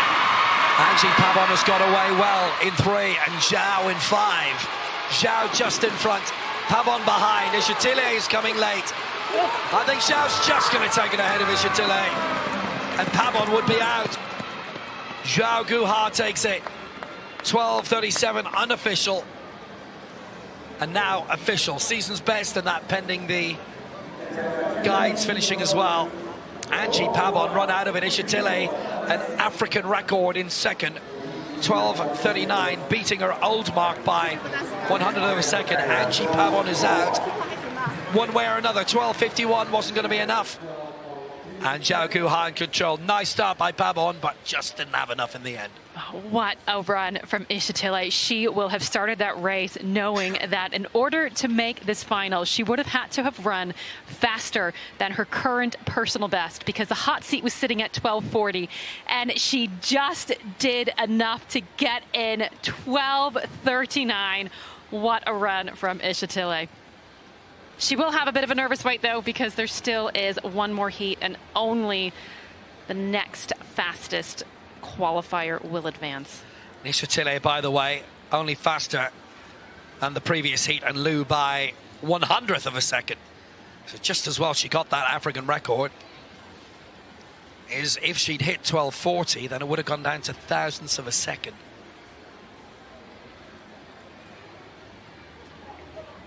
I have to say, again, really good crowds for a morning session, and they are all tremendously colour coordinated. So if you're from Kobe, you know who's from what school. We are not from Kobe, so we don't, but welcome aboard, everyone. And just like Friday morning, it feels like the biggest crowd outside of London 2012 and maybe London 2017 that we've had for a morning session. Well, there is the leader in the women's shot put, F54, Francisca Mardoñez.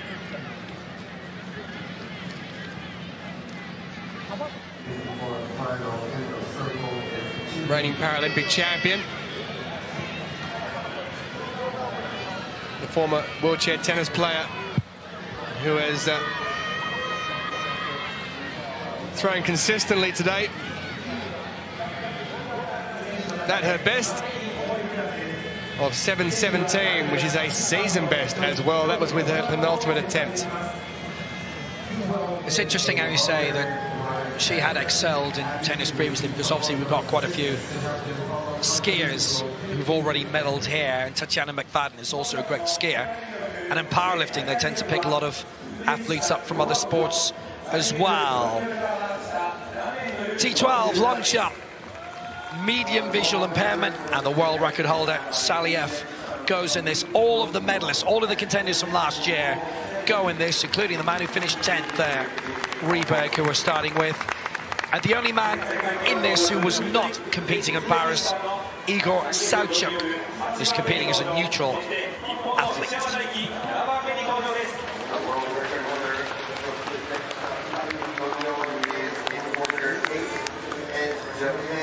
There are two in this who, by the way, made their championship debut last year and have finished in the top 5, but outside the medals.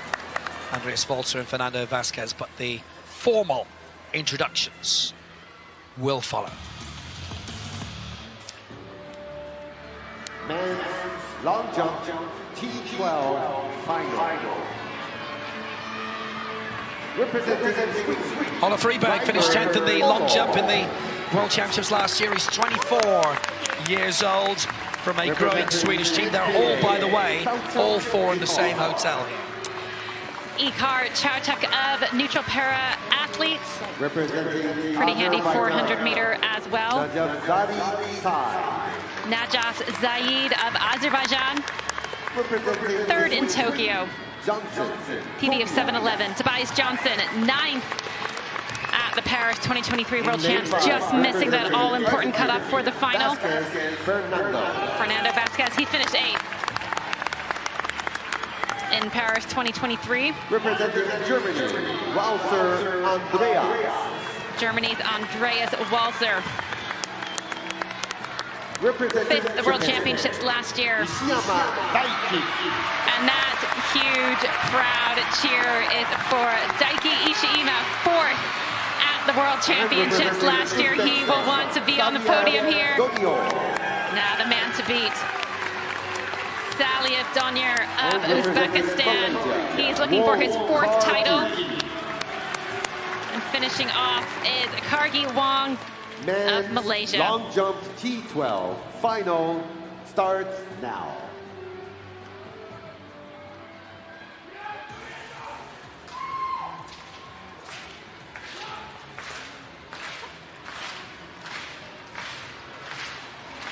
It's a good field in this, 9 in this. And there's only 4 in this.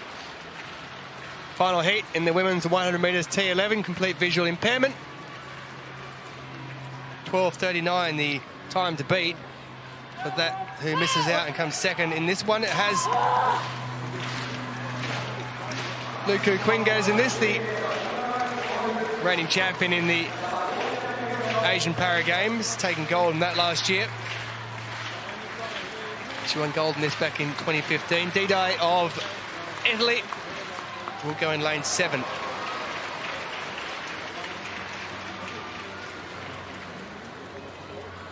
Ishitili sitting in the hot seat at 12:39.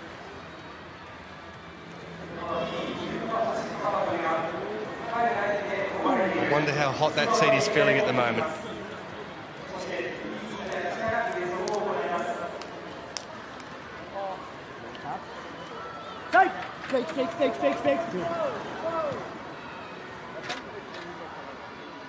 Lorena Silva Splodore, who won bronze back in 2019. She was also won bronze that year in the Pan American Games as well.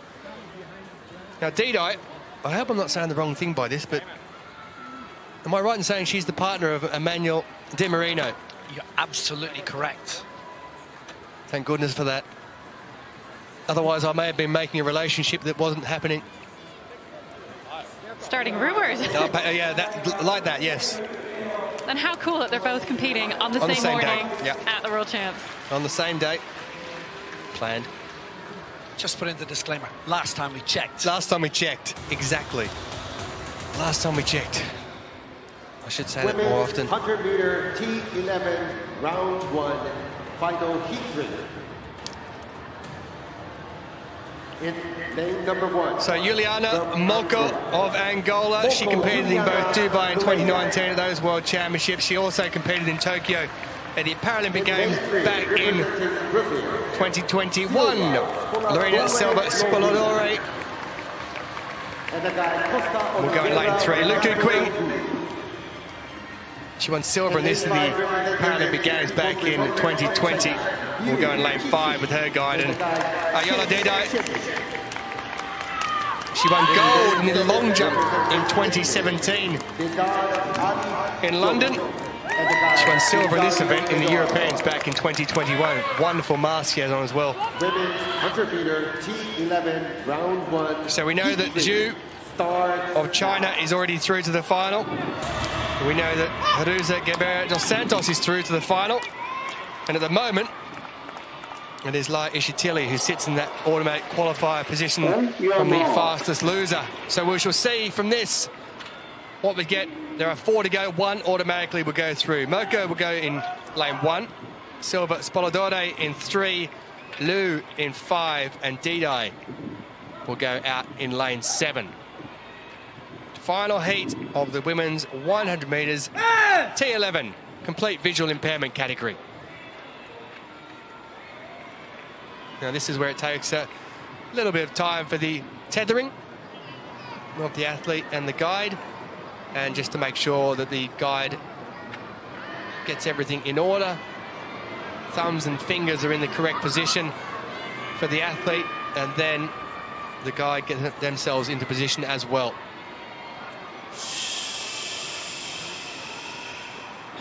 Silence being called for, so there's a bit of noise at the moment, so they've just been asked to stand.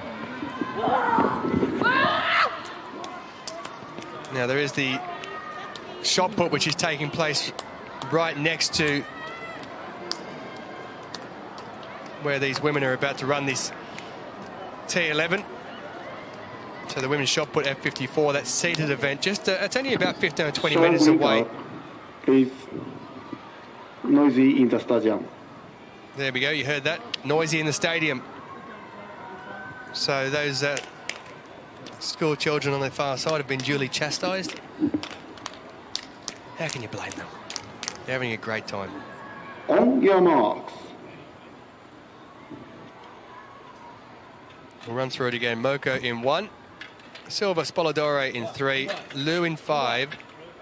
And Didai in lane 7.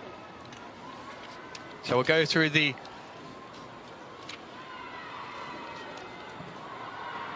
putting everything together again. Tether, fingers and thumbs, as you can see. Just to make sure everything is completely in order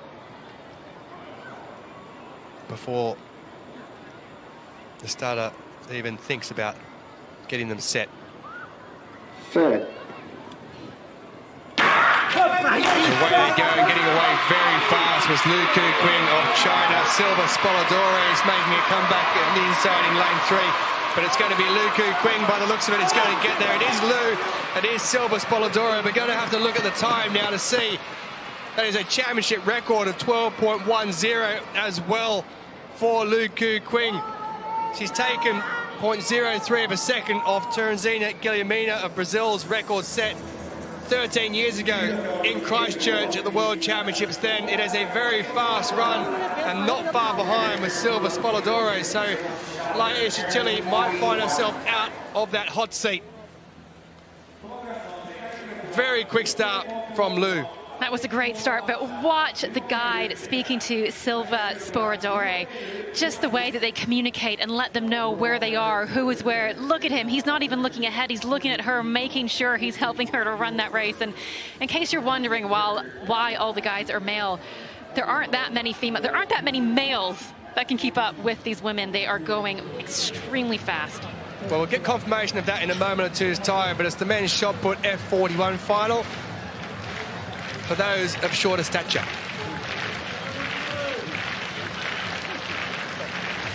So we've had a couple of seated throws this morning. This is an ambulance throw.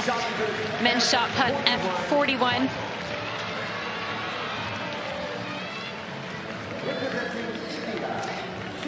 From India, we have Manoj Singaraja, 29-year-old, personal best and season's best, both set this year, 10:95. Son of China. He finished 5th at the World Championships last year, but is an excellent javelin thrower. That is his dominant event. Jisong Jung of Korea, 6th last year, personal best of 10:06. Jia Jiwei of China, bronze medalist from the Rio Paralympics. This will be the man to beat. Omanov of Uzbekistan and Nika Kapel, 2nd in Germany. Very, very popular figure. He'll be looking to reclaim that title. And rounding us out, we have Zhang Huang of China.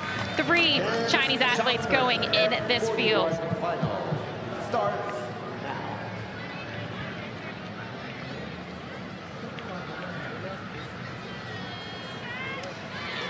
See the men just putting their final preparations together. High fives, fist pumps all around. But you can be sure it will be all business the moment they get into that throwing circle. Just while we're waiting for that, we'll get confirmation in a moment or two's time, but I can tell you that Silva Spoladore in that women's T11 100 metres has gone through 12.20 for her. So she has qualified through to the final. And Lu Ku Qing, confirmation of a championship record of 12.10 for her, breaking that mark set by Teresina Guilhermina 13 years ago in Christchurch. That means the world record holder, Gebel dos Santos, will go up against the championship record holder in Lu Ku Qing in the final. What a final that's going to be. Singaraja of India kicks us off in the men's F41 shot put. They're throwing a 4-kilogram shot. Now we have the world record holder, Nico Kapel, in this event, along with the championship record holder, Omanov of Uzbekistan. I think it will take a throw of around 14 meters to claim this title.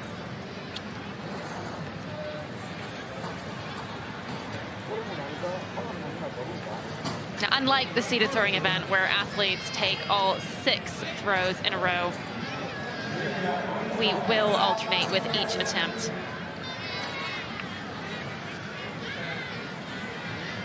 Speaking of couples, as you brought up, we actually have quite a few athletes who have met on the athletic circuit. Hannah Cockcroft and Nathan McGuire, Katrin and Roderick Green, Vanessa Lowe, Scott Reardon, Steph Reed and Brent myself and Lakatos. Brent Lakatos. So the moral of the story is, forget the dating apps, forget Tinder, go play a sport. I was a bit concerned at the beginning of that when you were looking at me where you were going with that. I'm married.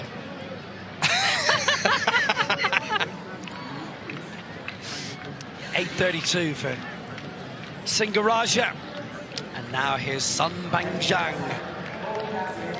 The early marks are going to be quite short in this, but there's a reason why they've got the 12 and the 14 meter line out, because of Nika Kapel and Bobu Rujan Omanov of Uzbekistan. Now, shot put may not be Sun's event, but he is an excellent javelin thrower. 4 world titles to his name in the javelin. Looking to pick up a medal in a different throwing event. He was 5th at the World Championships last year, so he's not that far off. 10:55 and Sun leads. Sun shines on TV. Here's Young.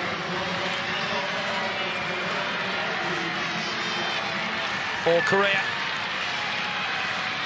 Young Yi-sung, he's a 10:06 man in his day.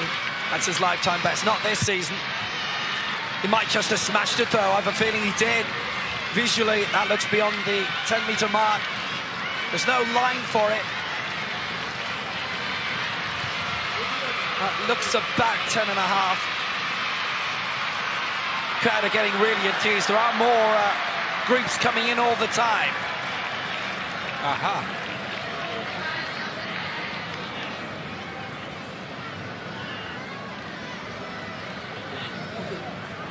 10:76, lifetime best, and Young goes into the gold medal position.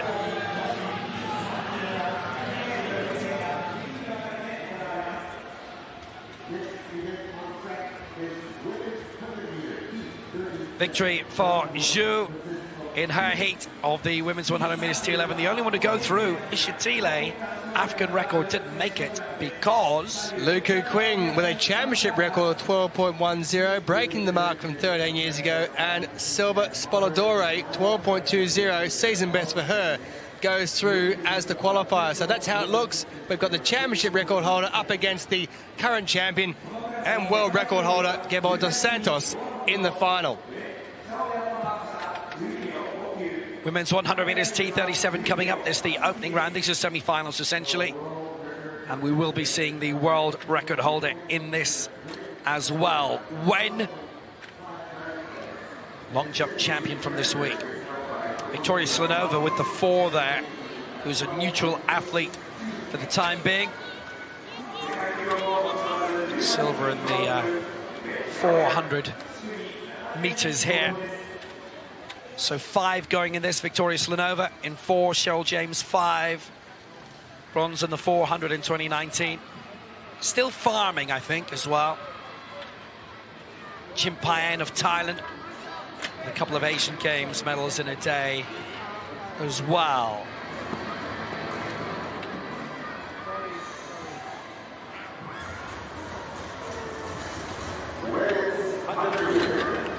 T37.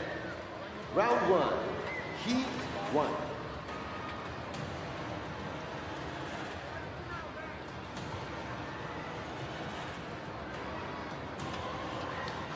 Second strongest nominally, physically, of the coordination impairment. Coordination impairment down one side. This is 38, so mild asymmetry. Here's Victoria Slanova in 4, a neutral athlete. Silver in the 400 here, bronze in the Universal Relay in 2019.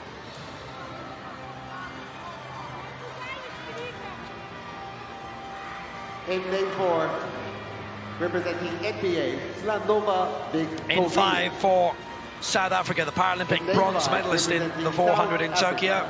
James Cheryl. Cheryl James in lane 6 for Thailand. Asian Games, bronze in the 1 and the 2 last year in Hangzhou. R01, Chim Payen.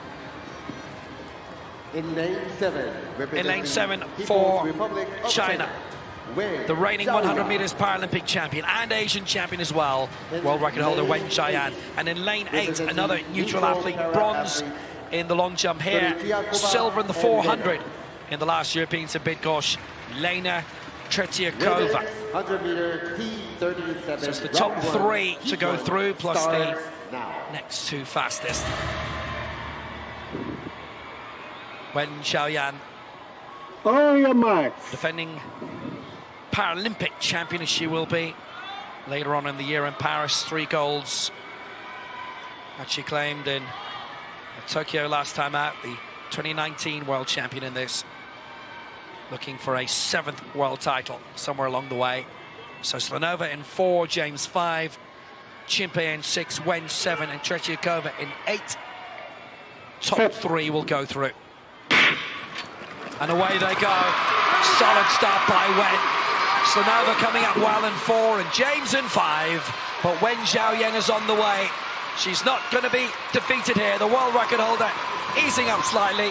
13.24, Slanova second, James third. And they're the 3 to go through. 13.24, very effective. And not an issue for her or for Slanova. And Cheryl James from Pretoria make your way through as well. 13.23. It was a good morning workout for Wen Zhaoyan in search of a second gold this week. Well, that was a very straightforward race and a very straightforward win for Wen.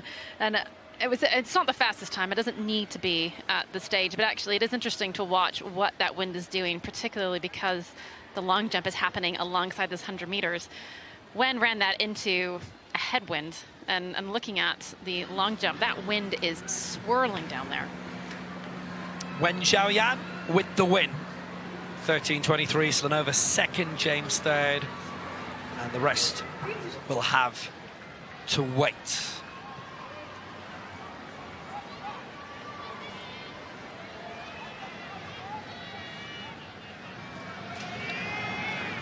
Shot put F41 for those of shorter stature. That is Singaraja of India, lifetime best of 10.95. There was a season best as well.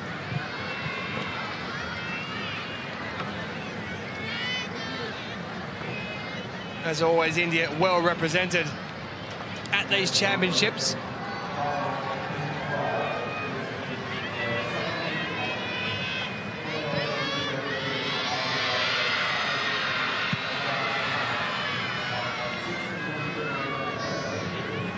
.10, so he's currently bottom of the pile. Bit of work to do for Singaraja. That's the first of the second attempts. Everyone else has gone through in their first attempt. You see, while we've been away at the track, that this man has pounced majorly. Nico Kapel. Omanov in second place behind him with a 12.81 season's best. Kapel, the only one to go beyond 13 meters so far. Sun had led earlier.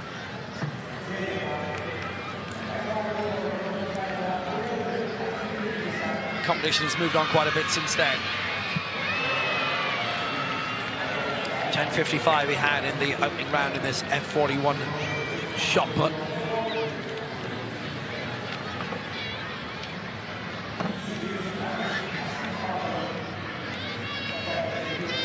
10.93 lifetime best. Might be close to that. And then again, he might not. Still in sixth.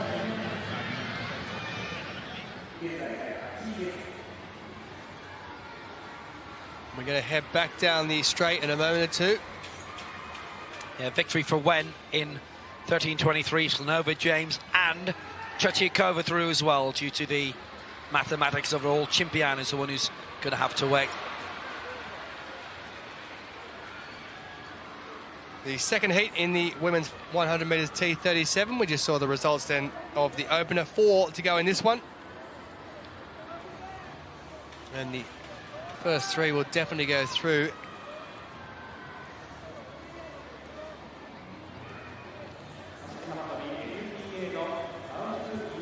When the world record holder going in the previous one, she was bronze last year. Championship record held by Karen Palameke, who runs in the T38 category now. Taylor Swanson. A minimal team from the USA at these championships as they look ahead to Paris, but they are represented. It's a nice look down the track towards the start line and back towards the main stand.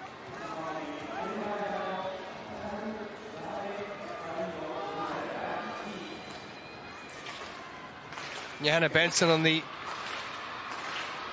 right of the shot there. Won a silver medal in the London 2012 100 metres. Taylor Swanson, silver last year, the Pan American Games, and Angelina Mauritius T37. will have some work to do.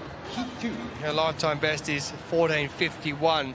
In lane 4, representing Namibia, Benson Johanna. Benson, she won bronze way back in In lane 2010 5, at the Delhi representing Commonwealth the Games. United States of America. Taylor Swanson will go in lane 5. That lifetime best set this year of In lane 6, 13.11. representing People's Republic Yang Fen of Fen, China, John silver medalist in Benson. Dubai in 2019, and this one silver last year as well in the In lane Asian 7, Para Games, and bronze in representing Tokyo in Mauritius, 2020. And Angeline of Mauritius will go in lane 7. Women's 100-meter T37, round 1, heat 2. Starts So at the now. moment, Tretiakova, who we know will go through, On and it's your mark. Chimpan 15:08 is the time that needs to be beaten by whoever finishes bottom of the pile in this one.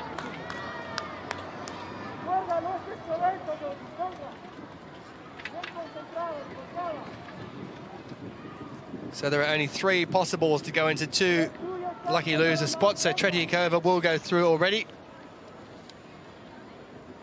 Benson in 4, Swanson in 5, Yang in 6, and Angeline in 7. A very quick start from Yang Fen Fen as well. She got away to an absolute flyer, as did Taylor Swanson. After about 10 or 15 minutes, she picked up Yang. So Swanson's going to go through.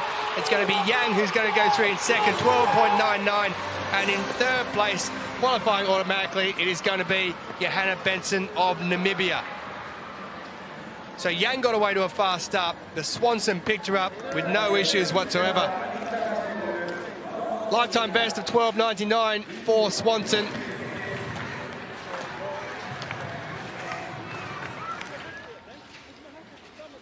She got away to a fast start, Yang, but Swanson just picked her up after about 15 to 20 metres. What a race from Swanson, coming in and setting a personal best in the opening heat. She trains at Parasport Spokane, and she has said that one of her favorite memories is racing at pre-classic at the Hayward Field, but I do wonder if this is going to top that. Yeah, I'm sure she's had a great old time out there. She's through to the final, and she might find herself going home with a medal of some description. Fast time of 12.99. Lifetime best. Yang goes through. Benson is an automatic qualifier, and Anais Angeline has gone through. 14.91 means she goes through as one of the fastest losers, joining Tretiakova in the final. So that's how it looks. The 2 fastest qualifiers who didn't go through automatically, Tretiakova and Angeline at the bottom of shot. At the top, Taylor Swanson went through quickest of all. Back to the shot put. We are now watching Huang, 4th place, 10.99. Still leading the way, Nika Capel, 13.71. That's red for Huang Jun.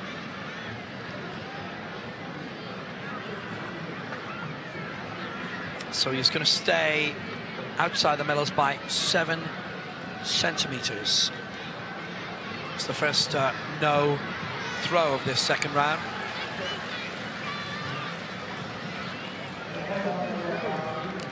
Got a bit of progress yet to make. He's 11.42 man this year. That's his lifetime best. That would open the door potentially. There's a big battle for gold, and then the next battle is for bronze. Sigaraj is a little bit behind that. In terms of the javelin, India have been absolutely storming it lately. Remember, they picked up their first ever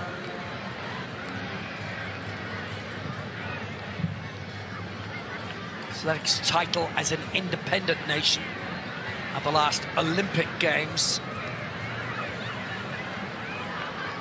They had won medals previously when they were not independent. I believe the gentleman who'd won medals before was English born, so they don't tend to count him over there.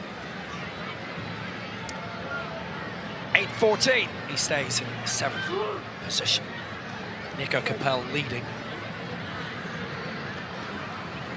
Matthias Meister, who was the champion in this, and more particularly in the javelin, he's another of those who has prospered in versions of Strictly or Dancing with the Stars. He finished third in the German version, which is called Let's Dance 2022. He's done brilliantly. Para-athletes tend to do really well in it. Jason Smith won the Irish one. Ellen Keane, the swimmer, went very far last year. Elise Simmons has been in the UK version. Went quite far on that as well. And Johnny Peacock, obviously.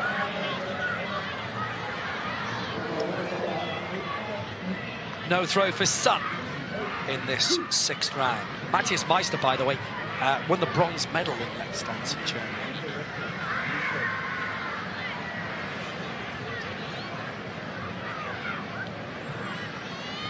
Young, 11:06, currently in bronze.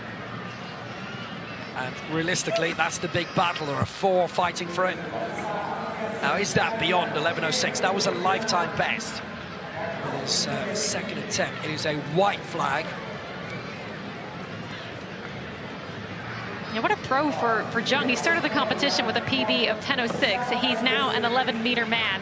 I mean, to add, in a world where in sports we talk a lot about fine margins, that is a big margin to add on to your lifetime best. And he's added a centimetre onto it here, 11:07. Bronze for him for now. Huang, Xia and Sun, China 3-4-5. Sneaking up behind him.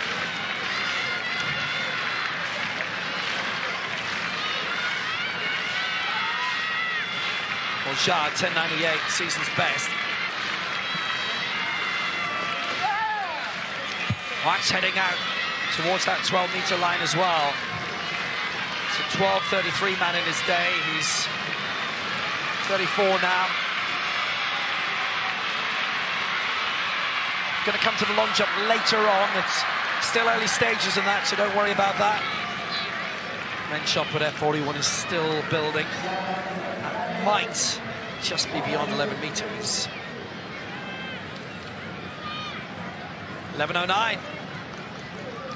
And suddenly Xia leaps from 5th to the bronze medal position. Capel, Omanov, Xia. The 1, 2, 3, and it's the man in silver. Comes up now. Ominous for Omanov, maybe. 2019 world champion. I know we emphasise lifetime best a lot. They are obviously lifetime one-offs until the next one comes along.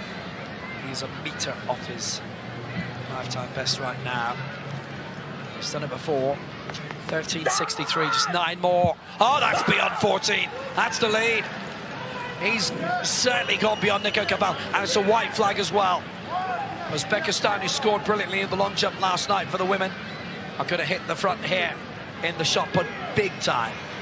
We knew this gold was going to be a battle between Omanov and Capel, and Omanov has just laid down his marker. And what a championships we've had so far for Uzbekistan. They're sitting 6th in the table and are just really dominating in a lot of the field events. 14 meters 11 is a new championship record. Beats his old mark from Dubai, having claimed gold in it in 2019. Nico Capel, the 2017 world champion, silver medalist in 2023, the Rio 2016 champion. Now this will be interesting. We saw yesterday in the long jump his teammate Leon Schaefer watch his lead get taken from him, and Schaefer responded in style. What can Capel do?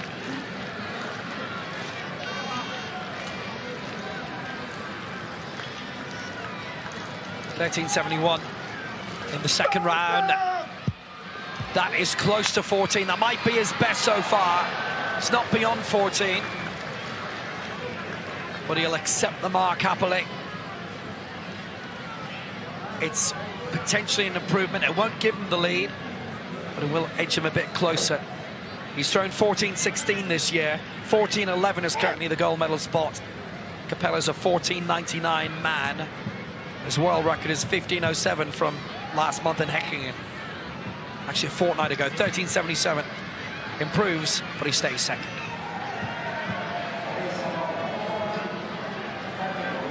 And maybe going for a little bit of advice for a long time, the throws coach has been Steffi Nereus, 2009 Javelin World Champion.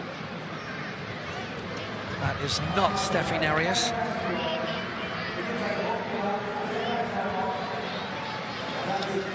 The thing is, if you're working with a good coach, the problem is all athletes want to work with them. And so often that coach is going to have to be in different places at once. Wang, who's currently lying in 5th place, no throw in the second round. The impressive thing about Steffi Nereus, so she was the World Javelin Champion in 2009 in Berlin, which was supposed to be Christina Obergall's big coronation, and it was Nereus's last ever competition, and she became world champion for the last time, which is fabulous. But very early in her career, when she was in her 20s, and this is an able-bodied athletics in the javelin, she became the German national para-athletics coach, which was quite spectacular. So she has been giving a lot back almost from day one. Wang just inserted himself into that third medal position ahead of his teammate. And we are back to the women's seated shot put. F54, and this is Gloria Zarza Guadarrama of Mexico. Now, at the World Championships last year, she had what is every field eventer's nightmare: 6 no measures. But already she is on the board with 7.52, and she improves with her second throw, 7.76. She is into first place with that throw. And this is significant because she is the final thrower. So the gold medal assured for the lady from Mexico, Zarza Guadarrama. Disappointment in Paris last year. She picked up a silver in those Pan American Games and a silver in Tokyo 2020. This time, though, it's going to be gold. Now, technically, she could stop throwing. I was about to say she could pull up stumps right now and say that's enough for me, but she may want to have a look at trying to create herself a bit of history and come with a record. 8.04 at the moment. Now, Maradonias, who has been relegated down to 4th now and outside of those medals, currently has the world record and championship record in the F54 category. Now, the championship record set in Dubai 5 years ago.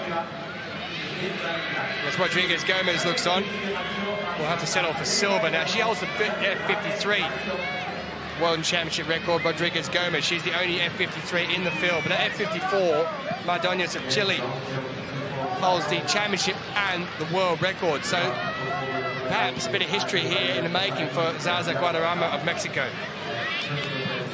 Having said that, her lifetime best is 8.19, which is exactly the same as the championship record that Francesca Maradonias holds at the moment. So she would have to hit that to equal it, or go a centimetre past it to break that championship record.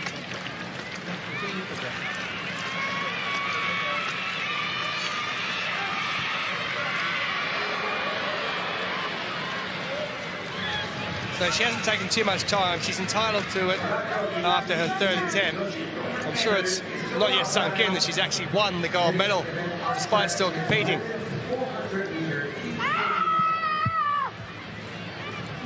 What's out there shy of the 8-metre mark. Just explain to us, Steph, about the bar she's holding onto there and how some athletes use that and some don't.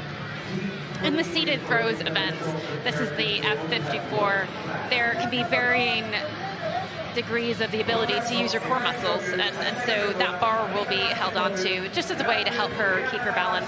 And actually the athletes can hold anywhere on their chair, but some will just prefer the placement of that bar. And I suspect she is aware that she's already won, but just like you said, she is going for history. Good luck to her. We'll come back to that and we'll wrap it up in a short period of time. But the women's 400 metres T20 final, Will Downing.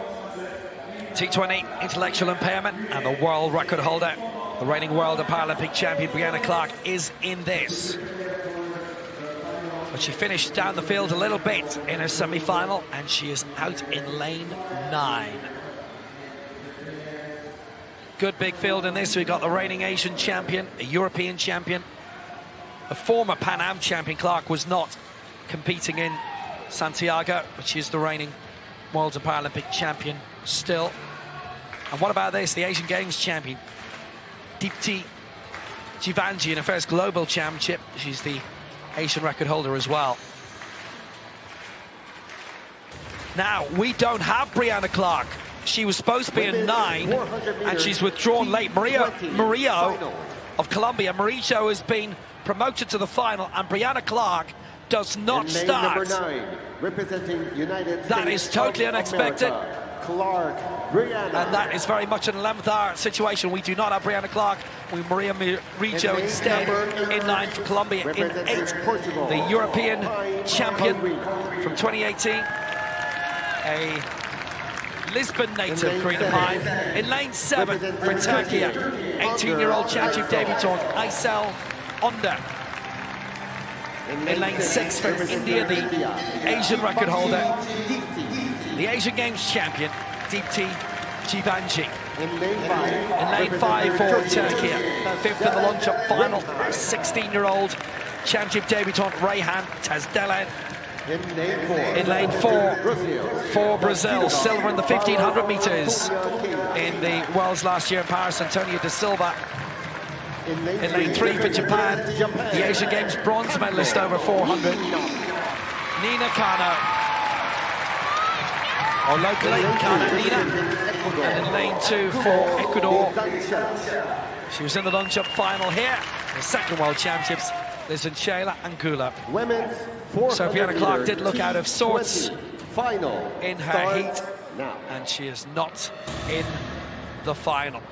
So we will have a new champion. Clark has won the last 3 crowns in the Worlds and the 400 meters. She will not win this. Clark has won the last 5 global crowns. So it's Anglo in 2, Kano 3, Da Silva 4, Taslin 5, Jivanji 6, Onda 7, Paim 8, Murillo of Colombia in 9. The final of the women's 400 meters, T20.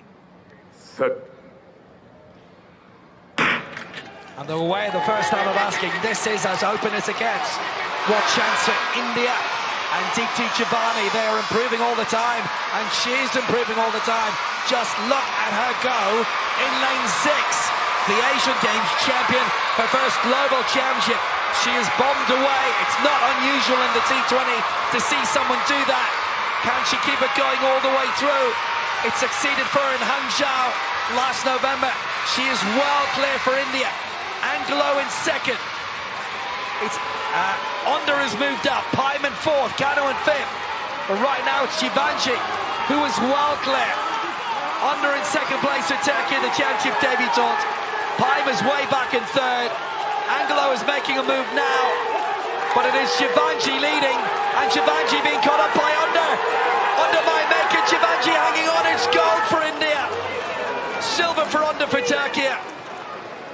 And Anglo moved up into 3rd place for Ecuador. What a dramatic finish. Deepti Jivanji just had enough, and India take the gold.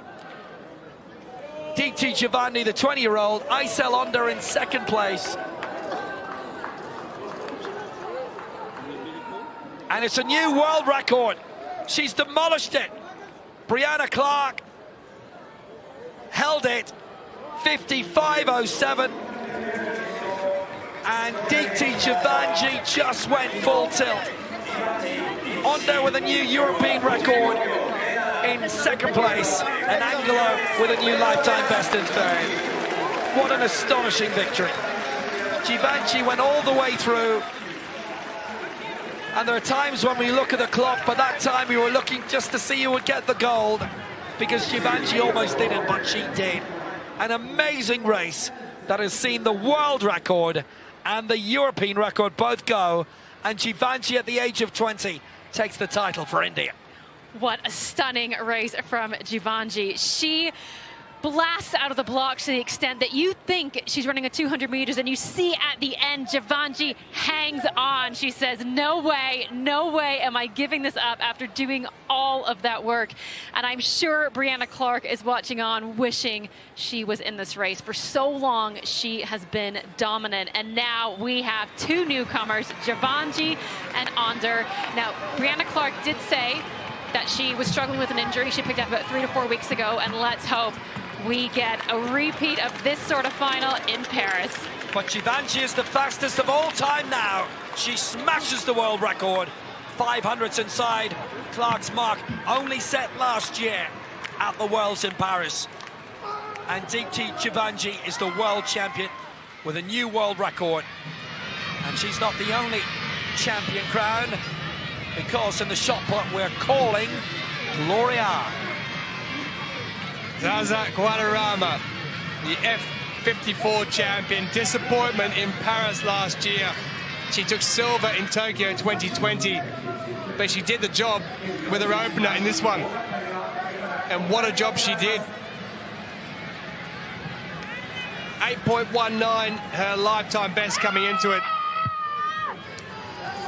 She went 7.52 with her first. Rodriguez Gomez had 7.53. She was a centimetre behind. And then the next one after that, she took the lead. And in number 3, 8.04, her best, just before she had the break.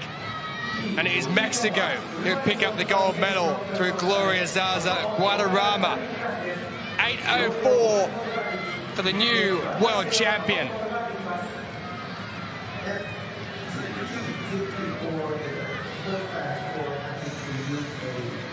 Stunning work. Knew she had the gold after her second attempt. She was the last to throw. And what a feeling it must have been for those final 4 attempts. The tears are there. Such joy on a wonderfully sunny day in front of a lovely crowd here in Kobe. Zaza Guadarrama with a gold medal. Rodriguez Gomez relegated to silver. And Kurbanova, 7.48, the bronze in a season best. Mardoñez out of the medals altogether, the Paralympic champion.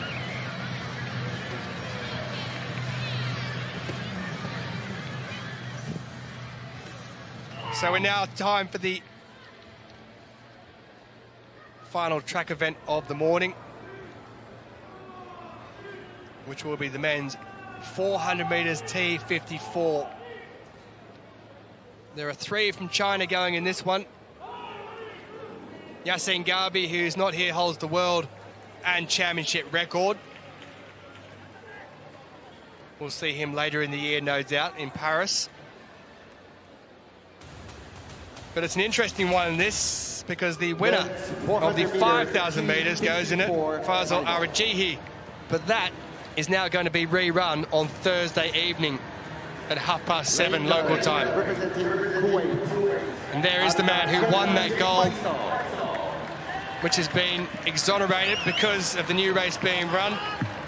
Here will go in lane 9, Hu Yang, who won gold last year in Paris. The defending champion will go out in lane 8. Samuel Carter of Australia will go in 7. He's a Commonwealth Games 1,500 metre champion. Da Yun Kwang of China will go in 6. He won bronze last year in Paris, also won bronze in Tokyo in 2021. Great Britain's Nathan McGuire, a bronze medalist at the Europeans in Big Gosh back in 21. He was 5th last year in Paris in the World Championships. And this man here, who was brought down in the closing straight when it looked like he was going to take the victory, Sachin Konjen of Thailand. He'll be there for the rerun of that 5,000 metres race on Thursday. Zhang Ying, lifetime best of 46.49. The third of the Chinese to go in this will go in lane 3. And Juan Pablo Cervantes of Mexico Cervantes Garcia. Won gold in the Paralympic American Games back in 2019. 400-meter T54 final starts now. 8 to go. Only one can be king. The last track event of the morning session is the men's 400 meters T54 final.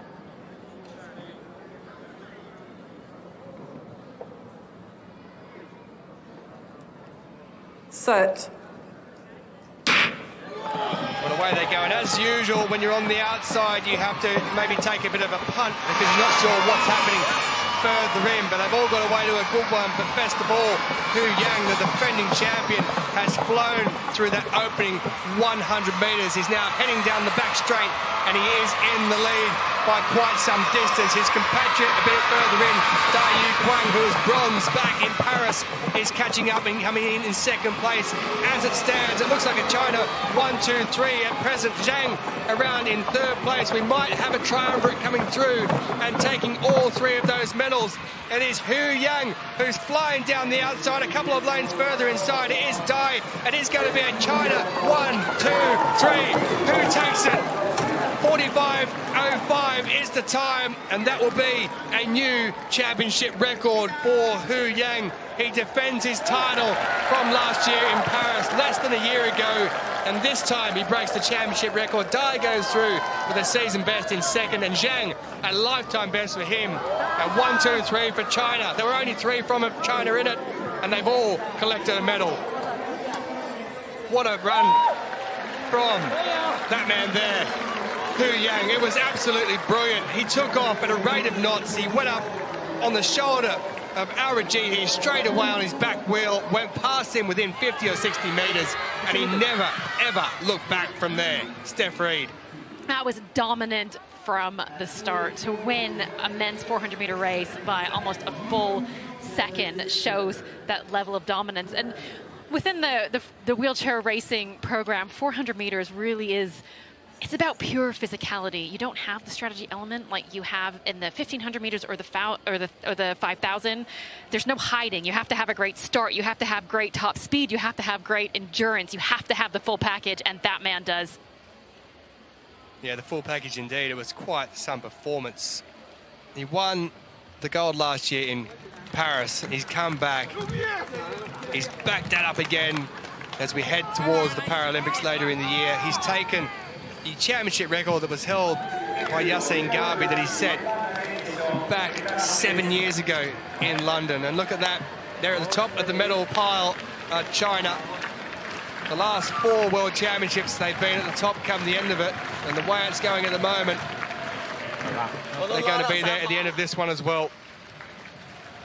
What a way to finish the morning as we head back to the men's shot put F41, and it's Nike Capel. Needs no introduction.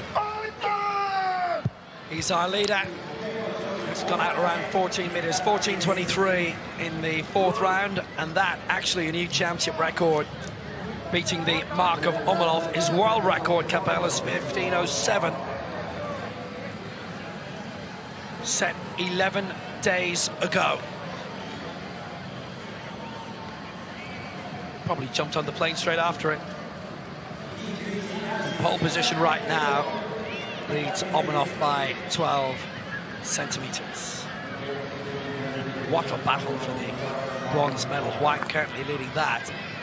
He's in the bronze medal position, 11.37, 16 centimeters ahead of Jia. Omanov has a bit of catching up to do. He has thrown half a meter beyond Capel's best mark in his career. He needs to find something like that, get it beyond 14 meters, but this is where the strength begins to wane and the tiredness begins to come in.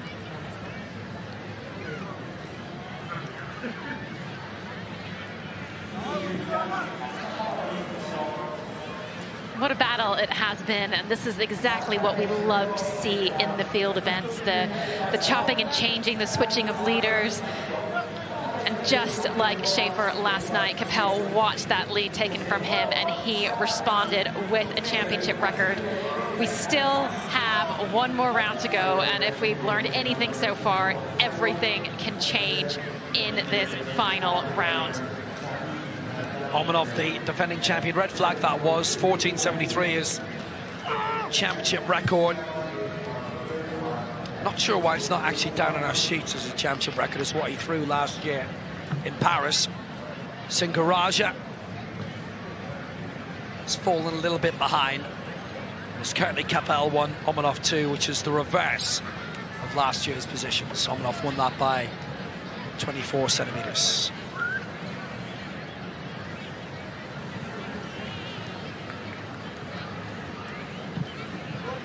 Well, he's where he wants to be, Nico Capel. Leading by 12 centimeters. Tight margin. Omanov will have one more shot at it.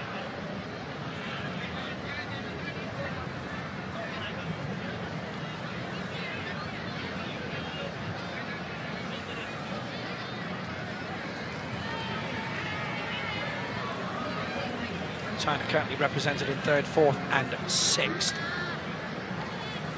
And Sun Pyeongchang appears to have skipped his last attempt. We are in the final round now. We'll watch this to its conclusion. The long jump is not even a halfway yet at this stage, the T12. So hold that thought, we'll be over to that very shortly. Shot put is reaching its big finish. Now Young is just hanging on here from a Korean viewpoint. 11.07, his best in the competition, which is a metre beyond his lifetime best. Every single throw has been beyond his lifetime best so far, and he's not had a miss. So Sun finishes 6th, Singaraja 7th, and Young, if he can get another 31 centimetres, he's up to 3rd. It is a massive, massive ask of him. That looks like it's fallen just a little bit shy of the target.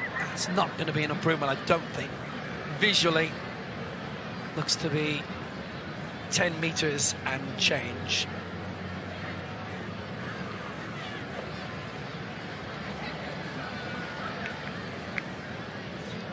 Right in the middle of a slew of throws. You can actually see it is beginning to get cut up a bit. It's 10 metres 40, and Young finishes in 5th. Well, just while we're waiting there, you mentioned about that long jump, the T12, which is going on. A bit of a shock because the defending champion, Daniil Saliev, 3 fouls to start with, and he was the only one who missed out on going through to the final 3 jumps. So the defending champion, Saliev, is out of that. Here goes Xia. Now, if he gains 16 centimetres, he's into 3rd. Again, that looks to be around the same mark. A no throw in the 5th round and a no throw in the 6th. That's right. Xia finishes in 4th place, and Huang Jun takes the bronze for China. Doesn't need to take his final attempt if he doesn't wish to. Huang is 11.42 man in his career, his lifetime best this year, so it's the head-to-head battle for gold now between the reigning champion Omanov, maybe the outgoing champion Omanov, and the previous champ Nico Capel. Huang gets his last one in. That might be the best of the lot. But either way, he's going to leave here with a bronze medal. He's only 22. He's going to depart with a very, very big reward.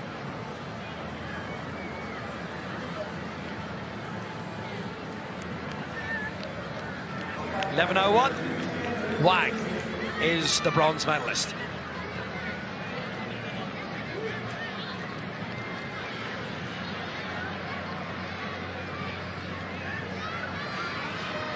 So championship record for Nico Capel. currently in the gold medal position. 2016 Paralympic champion, maybe on the brink of his second world crown, his third global title. He's still only 29, from Schwabisch Gmünd.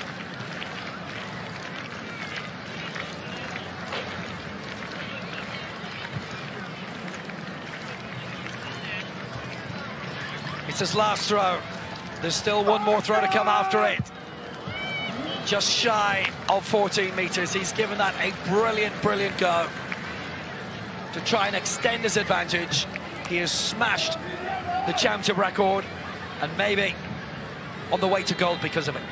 Now he's going to have an uncomfortable wait because Amanov is still to throw, and you could see Amanov standing. He didn't want to be under the tent with the rest of the men. He was off in the sun by himself focusing. But just to give you a taste of how strong this man is, he can squat 4 times his body weight, Nico Capel. I don't encourage you to try that at your next outing at the gym. There's probably a lot who stayed up late watching his VfB Stuttgart clubman, another of the great multi-sport clubs in Germany. Capel right now has the gold. Omanov, who won gold last time, has been world champion at the last 2 World Games. Looking to find another 12 centimeters. That's all he needs to do. Match Capel to get the gold on count back. Needs to go beyond 14. It's not. Nico Capel has the gold. And Omanov is dethroned. Capel is the world champion for the first time since 2017.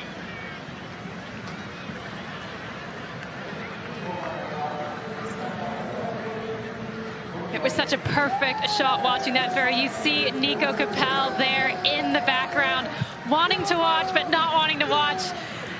And the emotion you feel when you know you have that gold. And these 2 men trading titles back and forth, Amanov and Capel. This is exactly what you want in sport. Yes, you want to see big throws, you want to see world records, but more than that, you want rivalries.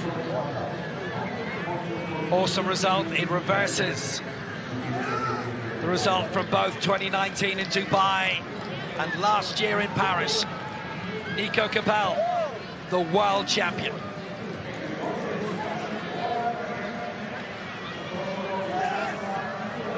He's got a fair old leap in him too.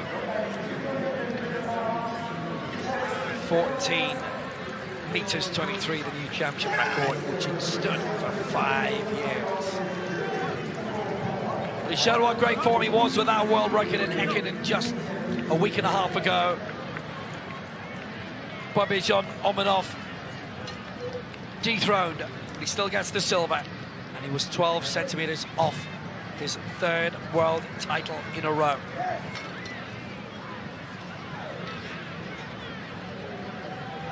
Wang Jun of China gets the bronze, 11:37, just off his lifetime best from early this year.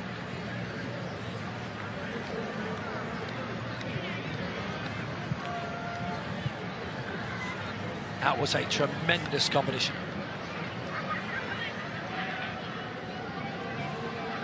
A lot of ebb and flow in it. Good crowds this morning. The schools are out in force, which is what we like to see in the next generation of para-athletics fan.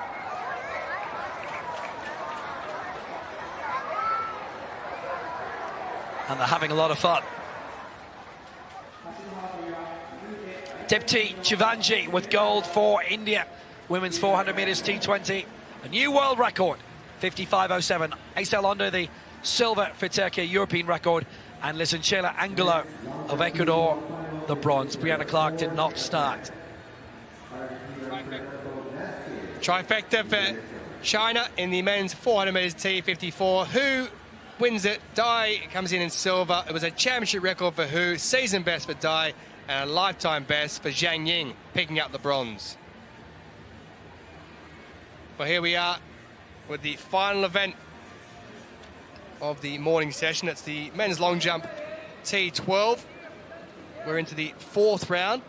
the big story coming out of this, at the bottom of your screen there, you can see Saliev, who's the defending champion of Uzbekistan, is out. Didn't even make it through after his first 3 were fouls.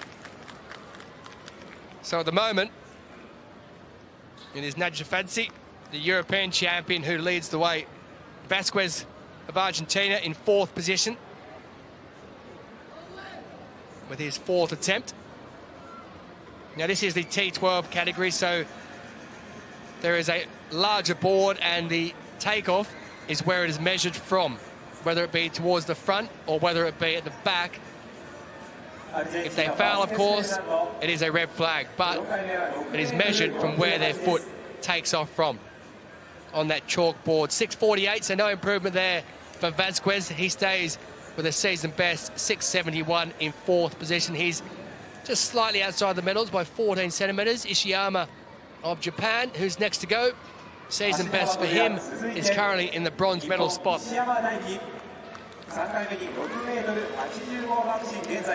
Ishiyama would have been watching when Sawada won bronze in the women's T12 long jump yesterday. The crowd erupts every time he jumps. And right now, the entire stadium is clapping along with him. He is sitting in 3rd place. Jumped a season's best of 6:85 to get there. Vasquez is on his heels. But why stop at bronze? He will need a 7-meter jump to get into the silver medal position.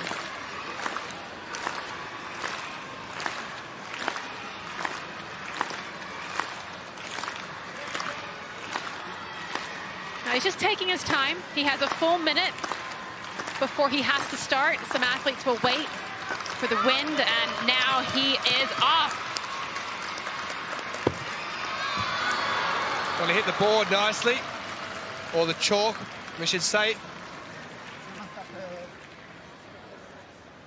You can generally tell from the athlete, as you quite well know, being a long jumper yourself in the past, that as soon as they hit, they've got an idea of where they may be. It is the visually impaired category, so you've also got that to think about as well. But it's very difficult when you're looking at it from our point of view. You can't really work out, because of the big board, that there isn't any numbers on the side, so you're trying to make out where they're jumping from. 6:97. So he has improved, and he has got up towards that 7-meter mark. He's now just 8 centimetres shy of Wong from Malaysia, who's about to go next up. Lifetime best for Ishiyama, and he only had 8 seconds left on the clock when he was thundering down the runway. He just missed out on the medals last year in his championship debut, but then claimed bronze in the long jump and the 100, and he's one of the few also in the sprints in this T12, because most of this field are long jump specialists, including Wong here. 7:05 in the 3rd round for the Malaysian, who picked up silver in the long jump in Dubai in 2019. He's a 680 man this year. Before today, 7:05, he's gone out to 7:22 as lifetime best, with Najafzadeh of Azerbaijan leading on 7:30, bronze in the Paralympic Games. The gold and silver medalists from that, Khosrovani of Iran, Savon of Cuba, are not competing in this. Well, we finished in a right ding-dong last night with Leon Schaefer and Joel de Jong in their long jump, and we're going to finish with long jump again in this morning session, so it's becoming a bit of a thing. 6:61 for Wong, so he stays in 2nd place, and this man is about to head up next, Najafzadeh, who's the European champion. We've seen the current world champion, Donir Saliev of Uzbekistan. He's gone. Didn't even get through after the first 3 rounds. He fouled. So disappointment for him, but this man here may well be on his way to a world title. European champion, he was bronze last year. He took bronze back in Tokyo at the Paralympic Games. He's heading at this stage for a gold medal here in Kobe in Japan. Well, that's a decent jump, but it's a red flag. Now, the reason that's a red flag, even though all of the jumps are measured from where your foot lands, if your foot does not land contained within that white chalk, then they obviously can't measure it from the point of takeoff. We'll get a close-up view there. You can see that that foot just went over that red mark, and that's exactly what happened to Saliev. All eyes would have been on Uzbekistan's Saliev coming in, and Nafjevzad has come in, quietly gone about his business, had a personal best in round 2 into a negative 4.7 meter per second wind, followed up with another personal best. I say he quietly went about it. His jumps have done the talking for him. Saliev of Uzbekistan have had another good championships here, missing out. Azerbaijan's Nachevzadeh in the lead across the sea. Jonsson for Sweden, 5.99 is best in the opening round.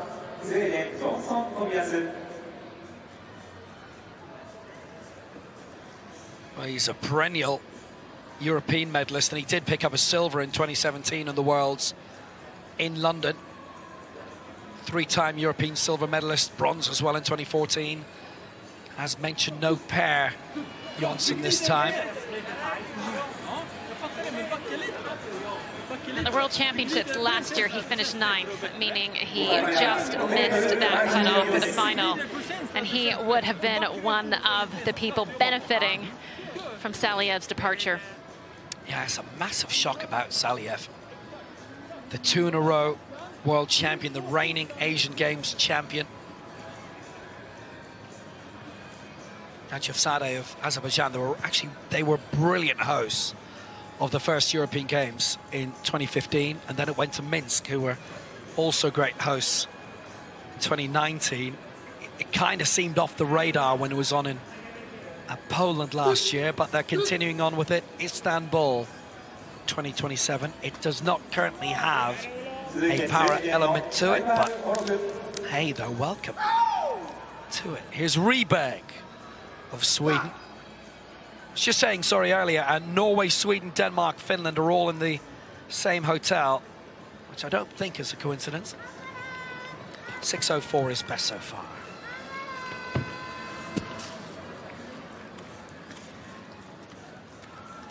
There's a country with a great tradition of jumping. And they're happy to show it off too at the European Indoors, the final day in Gothenburg in 2013, right in the middle of the program. After a couple of hours of track action, it was the culmination of the high jump, long jump and pole vault, and they cleared the track action for an hour.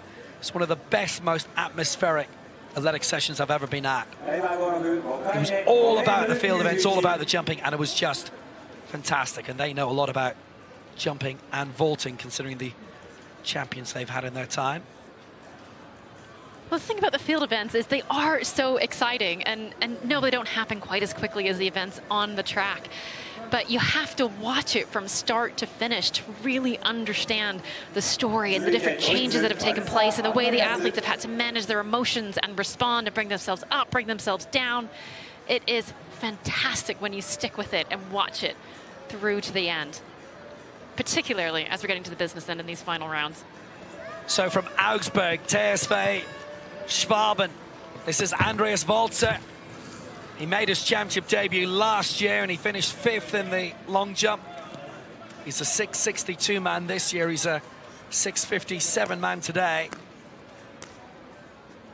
Now, because there are no measurements down there, and obviously it's a different kind of measurement. They're measuring from the furthest point in the chalk up to the nearest point in the sand, but normally we've got the markers there which gives some slight indication of how well they've done. Well, we don't have that today.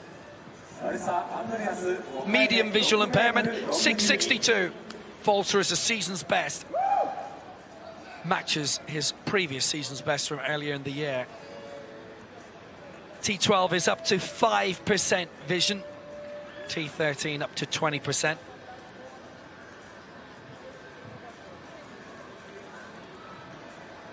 Igor Sauchuk. It's not quite as happy as he might be. Missed out in the fourth, 6.66. Fiendish. Chance to go an extra 5 centimeters up on that.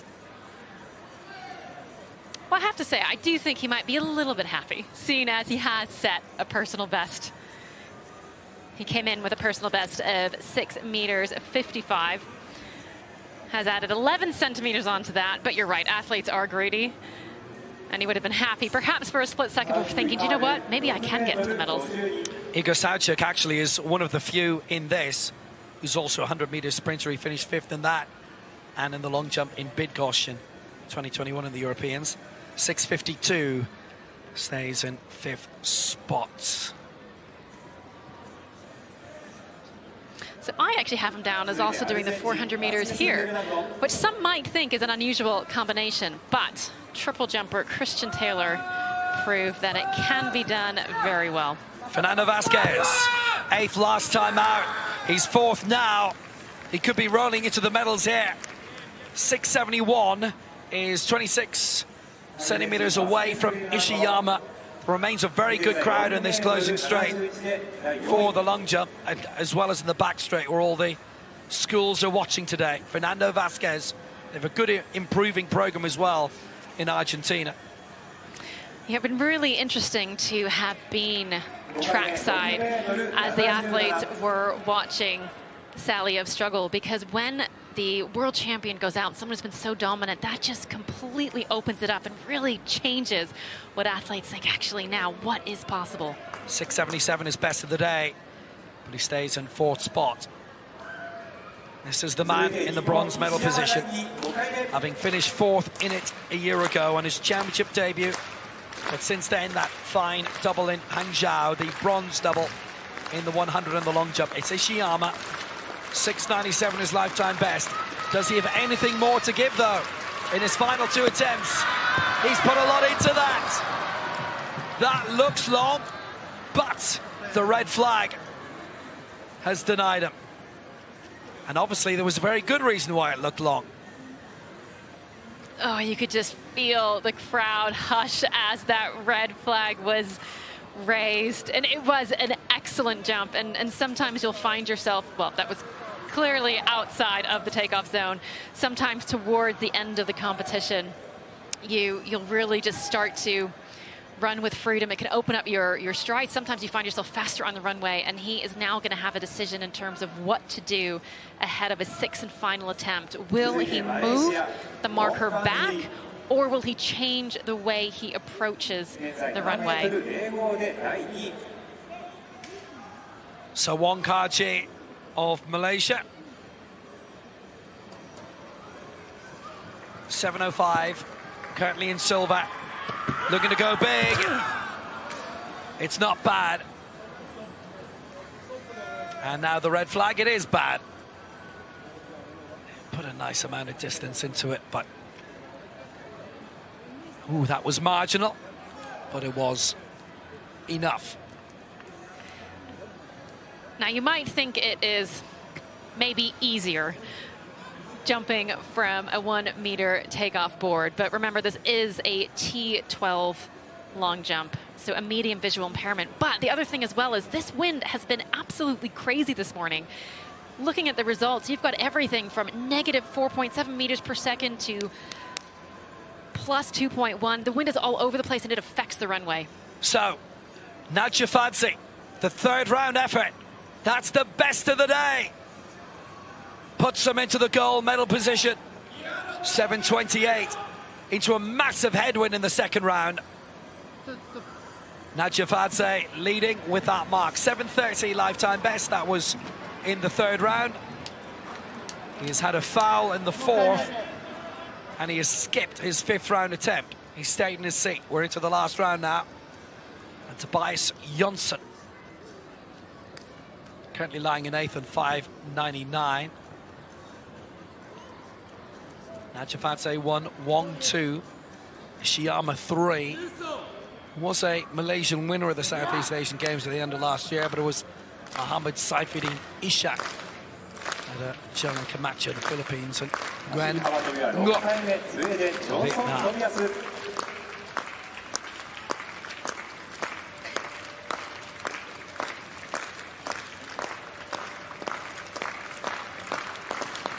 So Jonsson, can he go beyond 6 meters here? So many brilliant Swedish jumpers, both long jump and high jump. Christian Holm, Christian Olsen.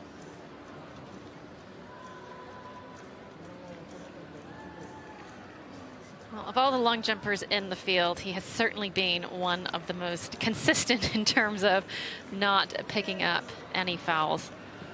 He's not quite getting the same lift, the same height that we saw from the jump from Najaf Azad. And that is the key. You've got to be able to transfer that speed. Obviously around the same time as Carolina Kluft, fabulous heptathlete, kept winning time and again. Kaiser Bergqvist, who's been doing a lot for Swedish TV, SVT. She's become the Swedish team manager for the past couple of championships. She was an absolutely brilliant high jumper at a time when there were so many who looked as if they were going to beat Kostadinova's world record. Didn't quite get there. Blanka Vlasic, who retired lately from Croatia, is knocking on the door as well. World champion in 07, dethroned Bergqvist. Just couldn't quite break the world record. Here's Olaf Ryborg. There was Olaf Ryborg. See ya. Tax Ferriger, he finishes in 7th position. Sweden 7, Sweden 8. It's around where they finished in the Eurovision last week in Malmo. They're used to doing better in that and used to doing better in this. Right now it's a 5-way battle really for silver and bronze. Wong in 2nd, Ishiyama 3rd. Najaf Sadeh had the luxury of skipping his 5th attempt and might do the same in this final round.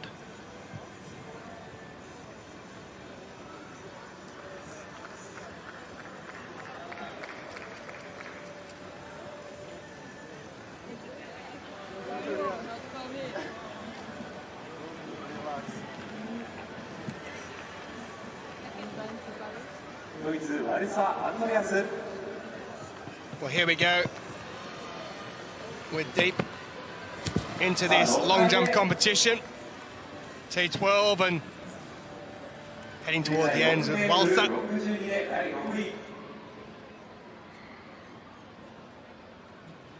.696, that lifetime best.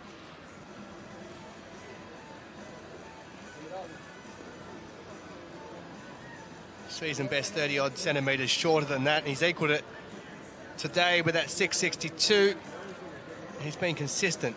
You have to give him that. Well, he's gone past it.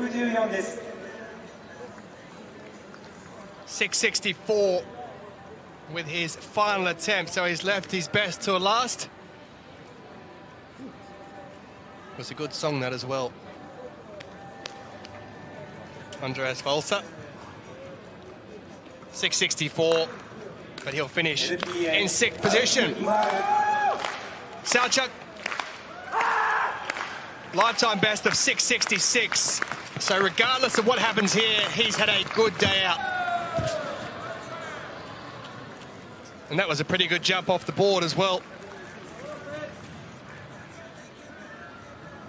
He's a very neat, very contained long jumper. Really simple hang technique, but sometimes simple really is the best way to go. 20 years of age.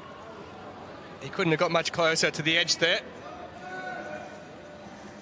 And we have to remember this being a visually impaired category. I know we talk about that big area and athletes going too far, but it is visually impaired, so there is a bit more difficulty involved when it comes to knowing where to take off from. 666 remains the best. 646 with Salchuk for his last of the 6 efforts. So we're moving towards the business end. Season best of 677 for Vasquez of Argentina with his 5th attempt, I should say. He's in 4th position. But he needs to find another 21 centimeters to go past Japan's Ishiyama Daiki.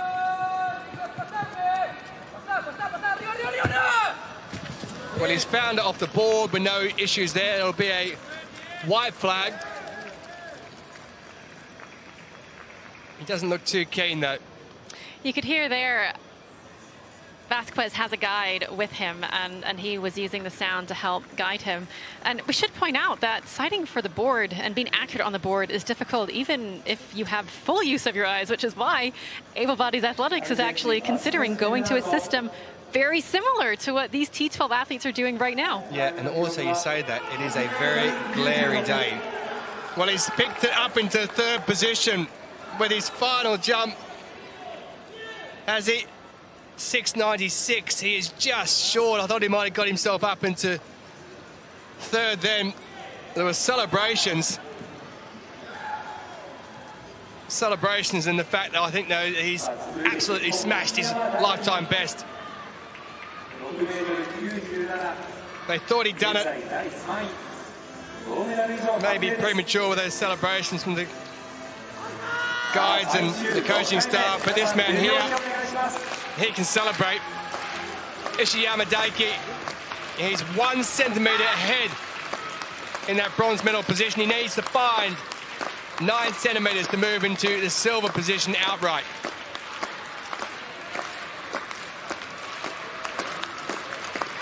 So the final jump for Ishiyama of Japan.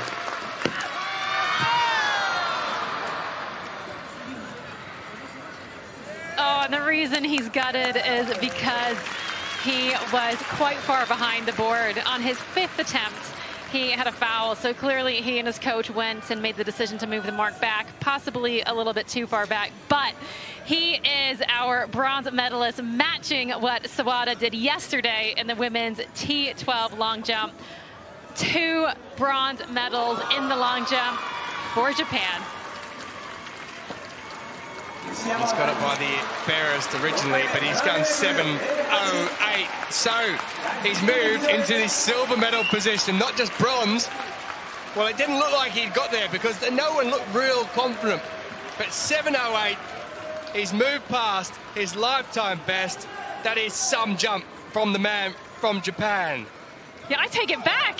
That was an amazing jump. And I think part of the reason why he was a bit down was because, as you say, he jumped so close to the front of that board. Well, he won bronze in the Asian Para Games last year. He's heading for world silver. 6.96 it was coming into this. 7.08. He has improved. What can this man come up with? Wong.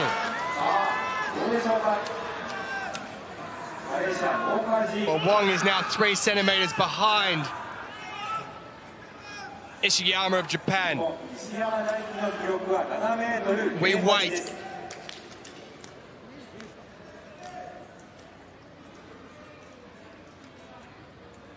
Yesterday we found ourselves waiting for quite a while to see these totals, which is kind of fun because it really builds the drama. But what I discovered is that sometimes the delay is simply because they cannot release the results until they get the wind gauge reading. Yeah, but also this is a manual measurement as well, isn't it? So there's a few issues because of the big board. So 6.93 for Wong. He can't get past Ishiyama, which means that this man is our gold medalist. Lifetime best of 7.30. European champion. He's now the world champion. And a nice way to finish, but it is a red flag. It won't count. It doesn't matter. Saeed Najafsi is the world champion. The European champion from 2021 has added the World Championship 3 years later. He took bronze last year in Paris. He took bronze in Tokyo. Najafzad of Azerbaijan is the world champion in the men's long jump T12 category.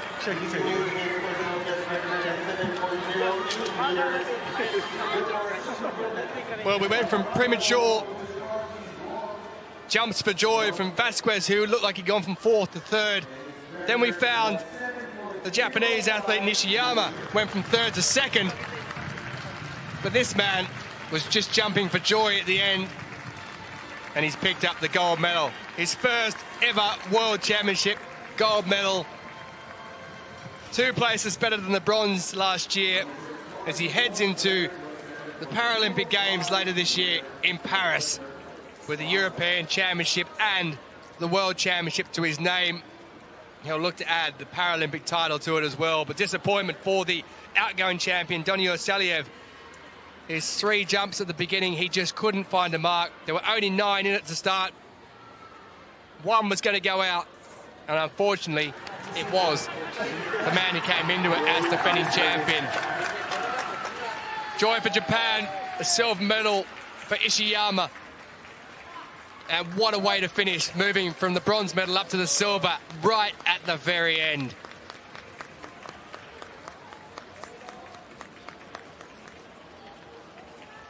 Well, he just about found the board, didn't he? The takeoff area. If not, he wouldn't have been in that silver position. He'd have stayed in bronze. Lifetime best of 7:08. He's added 12 centimetres to it. Wong will take the bronze medal with 7:05. Malaysia pick up the bronze, but it is Azerbaijan through Syed Najafzad who claim the gold. Lifetime best of 7.30 metres.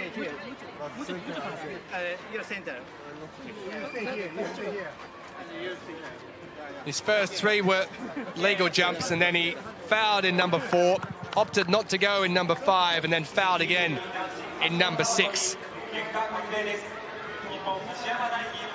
You need a bit of luck, and he had it in his opening 3 to go through to the qualification. His 3rd jump was just good enough to wipe the floor with everyone.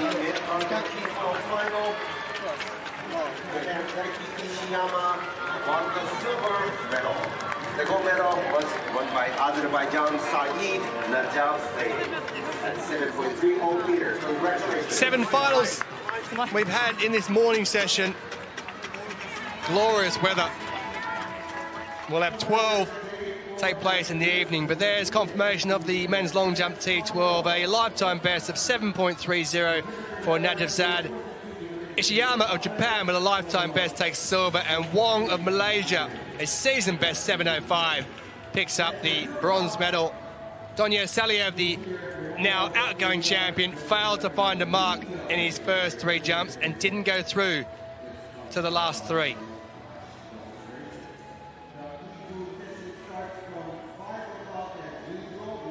Yeah, just to run through some of the results from earlier, and look at this. Yitial Yigsaw appears to have been reinstated after an appeal. Silver in the men's 1500 meters T11. Agrippino the gold for Brazil. Rudikov as a neutral picking up the bronze. And now Ethiopia silver again. Women's shot put F54. Zaza Guadarrama 8:04. Rodriguez Gomez has to settle for the silver this time. And this is how it all happened. Kurbanova with the bronze, a season best of 7:48 for her. She won silver last year in Paris. This time she takes the bronze, as she did in Tokyo in the 2020 Paralympics. The Uzbekistan athlete, season best for her. Rodriguez Gomez came into this as the reigning world champion and Paralympic discus champion as well. 7:53 was all she could muster. An F53 athlete, the only one in the field of 8, the others being F54s. She is the reigning champion coming into it. She relinquished the title, though, to this lady, Zaza Guadarrama of Mexico. The silver medalist from the Tokyo 2020 Paralympic Games is the world champion in Kobe in Japan in 2024.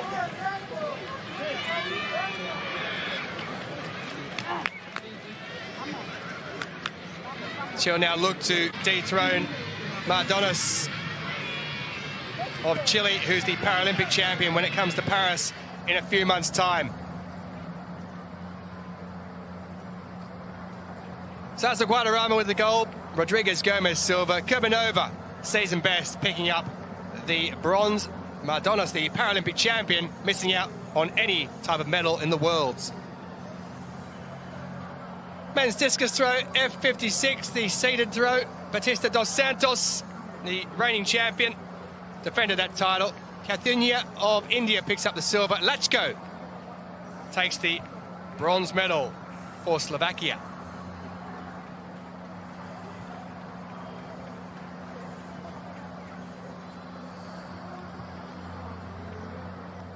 And this is how it happened. Lachko with a season best 39.82.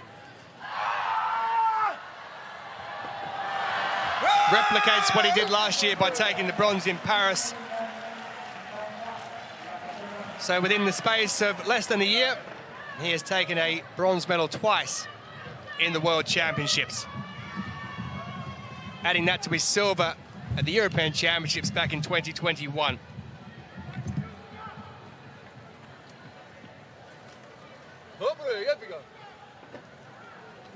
Big, powerful man, but couldn't find enough to move past that bronze medal position.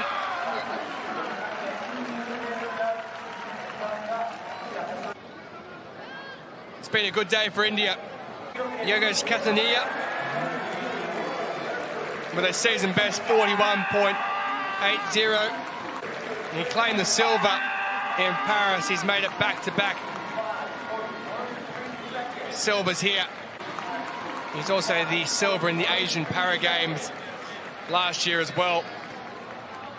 And silver in Tokyo, which he'll look to improve on. But he's going to have to beat this man. Batista dos Santos of Brazil with a season best 45.14. He defends his championship to add that to the Para-Pan American Games gold he took last year, and also the Paralympic champion as well. He is the world champion yet again. He's the world and championship record holder already.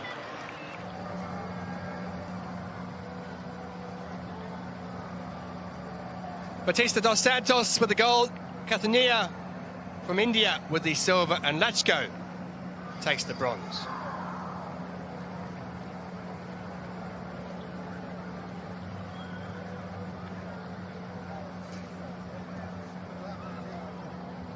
Two non-starters in a field of 9.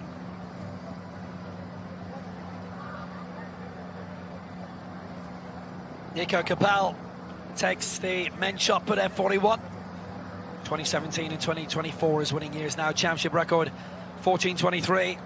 Bobijan Omanov of Uzbekistan dethroned, and Huang Jun winning the Chinese race for the bronze. Good combination this, and Huang coming very late to keep out his compatriots. Huang Jun. Ultimately, this a throw of 11 meters 37. It's a big 5-way battle really for the bronze medal, and a 2-way battle for the gold. And Huang on the podium.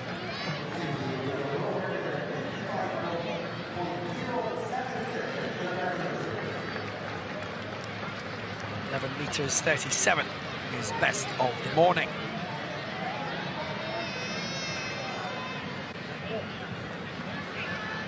Bobijan Omanov of Uzbekistan looking for his 3rd shot put gold in a row at the Worlds. 14.11 is best. Pushing and pushing, led for a good while in this, but ultimately silver. Just that little bit of frustration. Overall, a good set of marks. Other years that would have been enough for gold.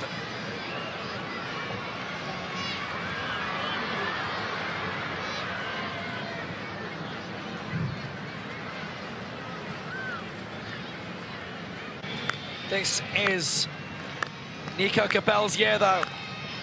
A new world record 11 days ago back home in Germany in Heckingen of 15.07. This a new championship record of 14 meters 23. takes the gold with it. Sets him up perfectly for the Paralympic Games in Paris. Nico Cabal, world champion again for the first time. Yes! Wow! Since 2017. He is the man.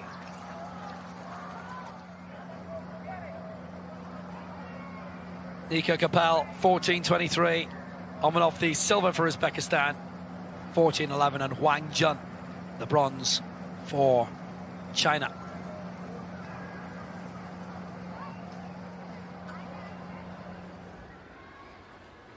Decent morning's entertainment, that. Men's long jump T12, just confirming that Najaf Said has added the World Championship gold to the European Championship. Ishiyama with a lifetime best as well with silver. And Wong of Malaysia, a season best, relegated at the end to the bronze medal position. And this is how it happened. A 7:05 season best for 400 meter T54. Kaji Wong. Final starts now. It came with his third attempt. Great time to have it because it meant that he went into those final three jumps under less pressure. But this man, with his final jump, at this point, was in third position. However, he found something a little bit extra. 11 centimetres further than what he'd gone before, which gave him 7:08. He just got onto the takeoff area. He looked disappointed. Give it a couple of seconds, and he was absolutely thrilled with it. Glided through the air, found a distance of 7:08 for a lifetime best, and have a look at that when he found out. Couldn't believe it. This man couldn't believe his luck. Had a great day. His opening three were brilliant. Najaf Said of Azerbaijan. This is his third effort. Way out there, a lifetime best of 7.30 metres. He ended up with a victory margin of 22 centimetres over the silver medalist, Ishiyama. European champion is now the world champion, and he'll hope later in the year to add the Paralympic champion moniker to his name as well. So Najaf Said takes it in a lifetime best of 7.30. Ishiyama, the silver, also a lifetime best, season best for Wong with the bronze from Malaysia. Saliev, no mark at all, the outgoing champion.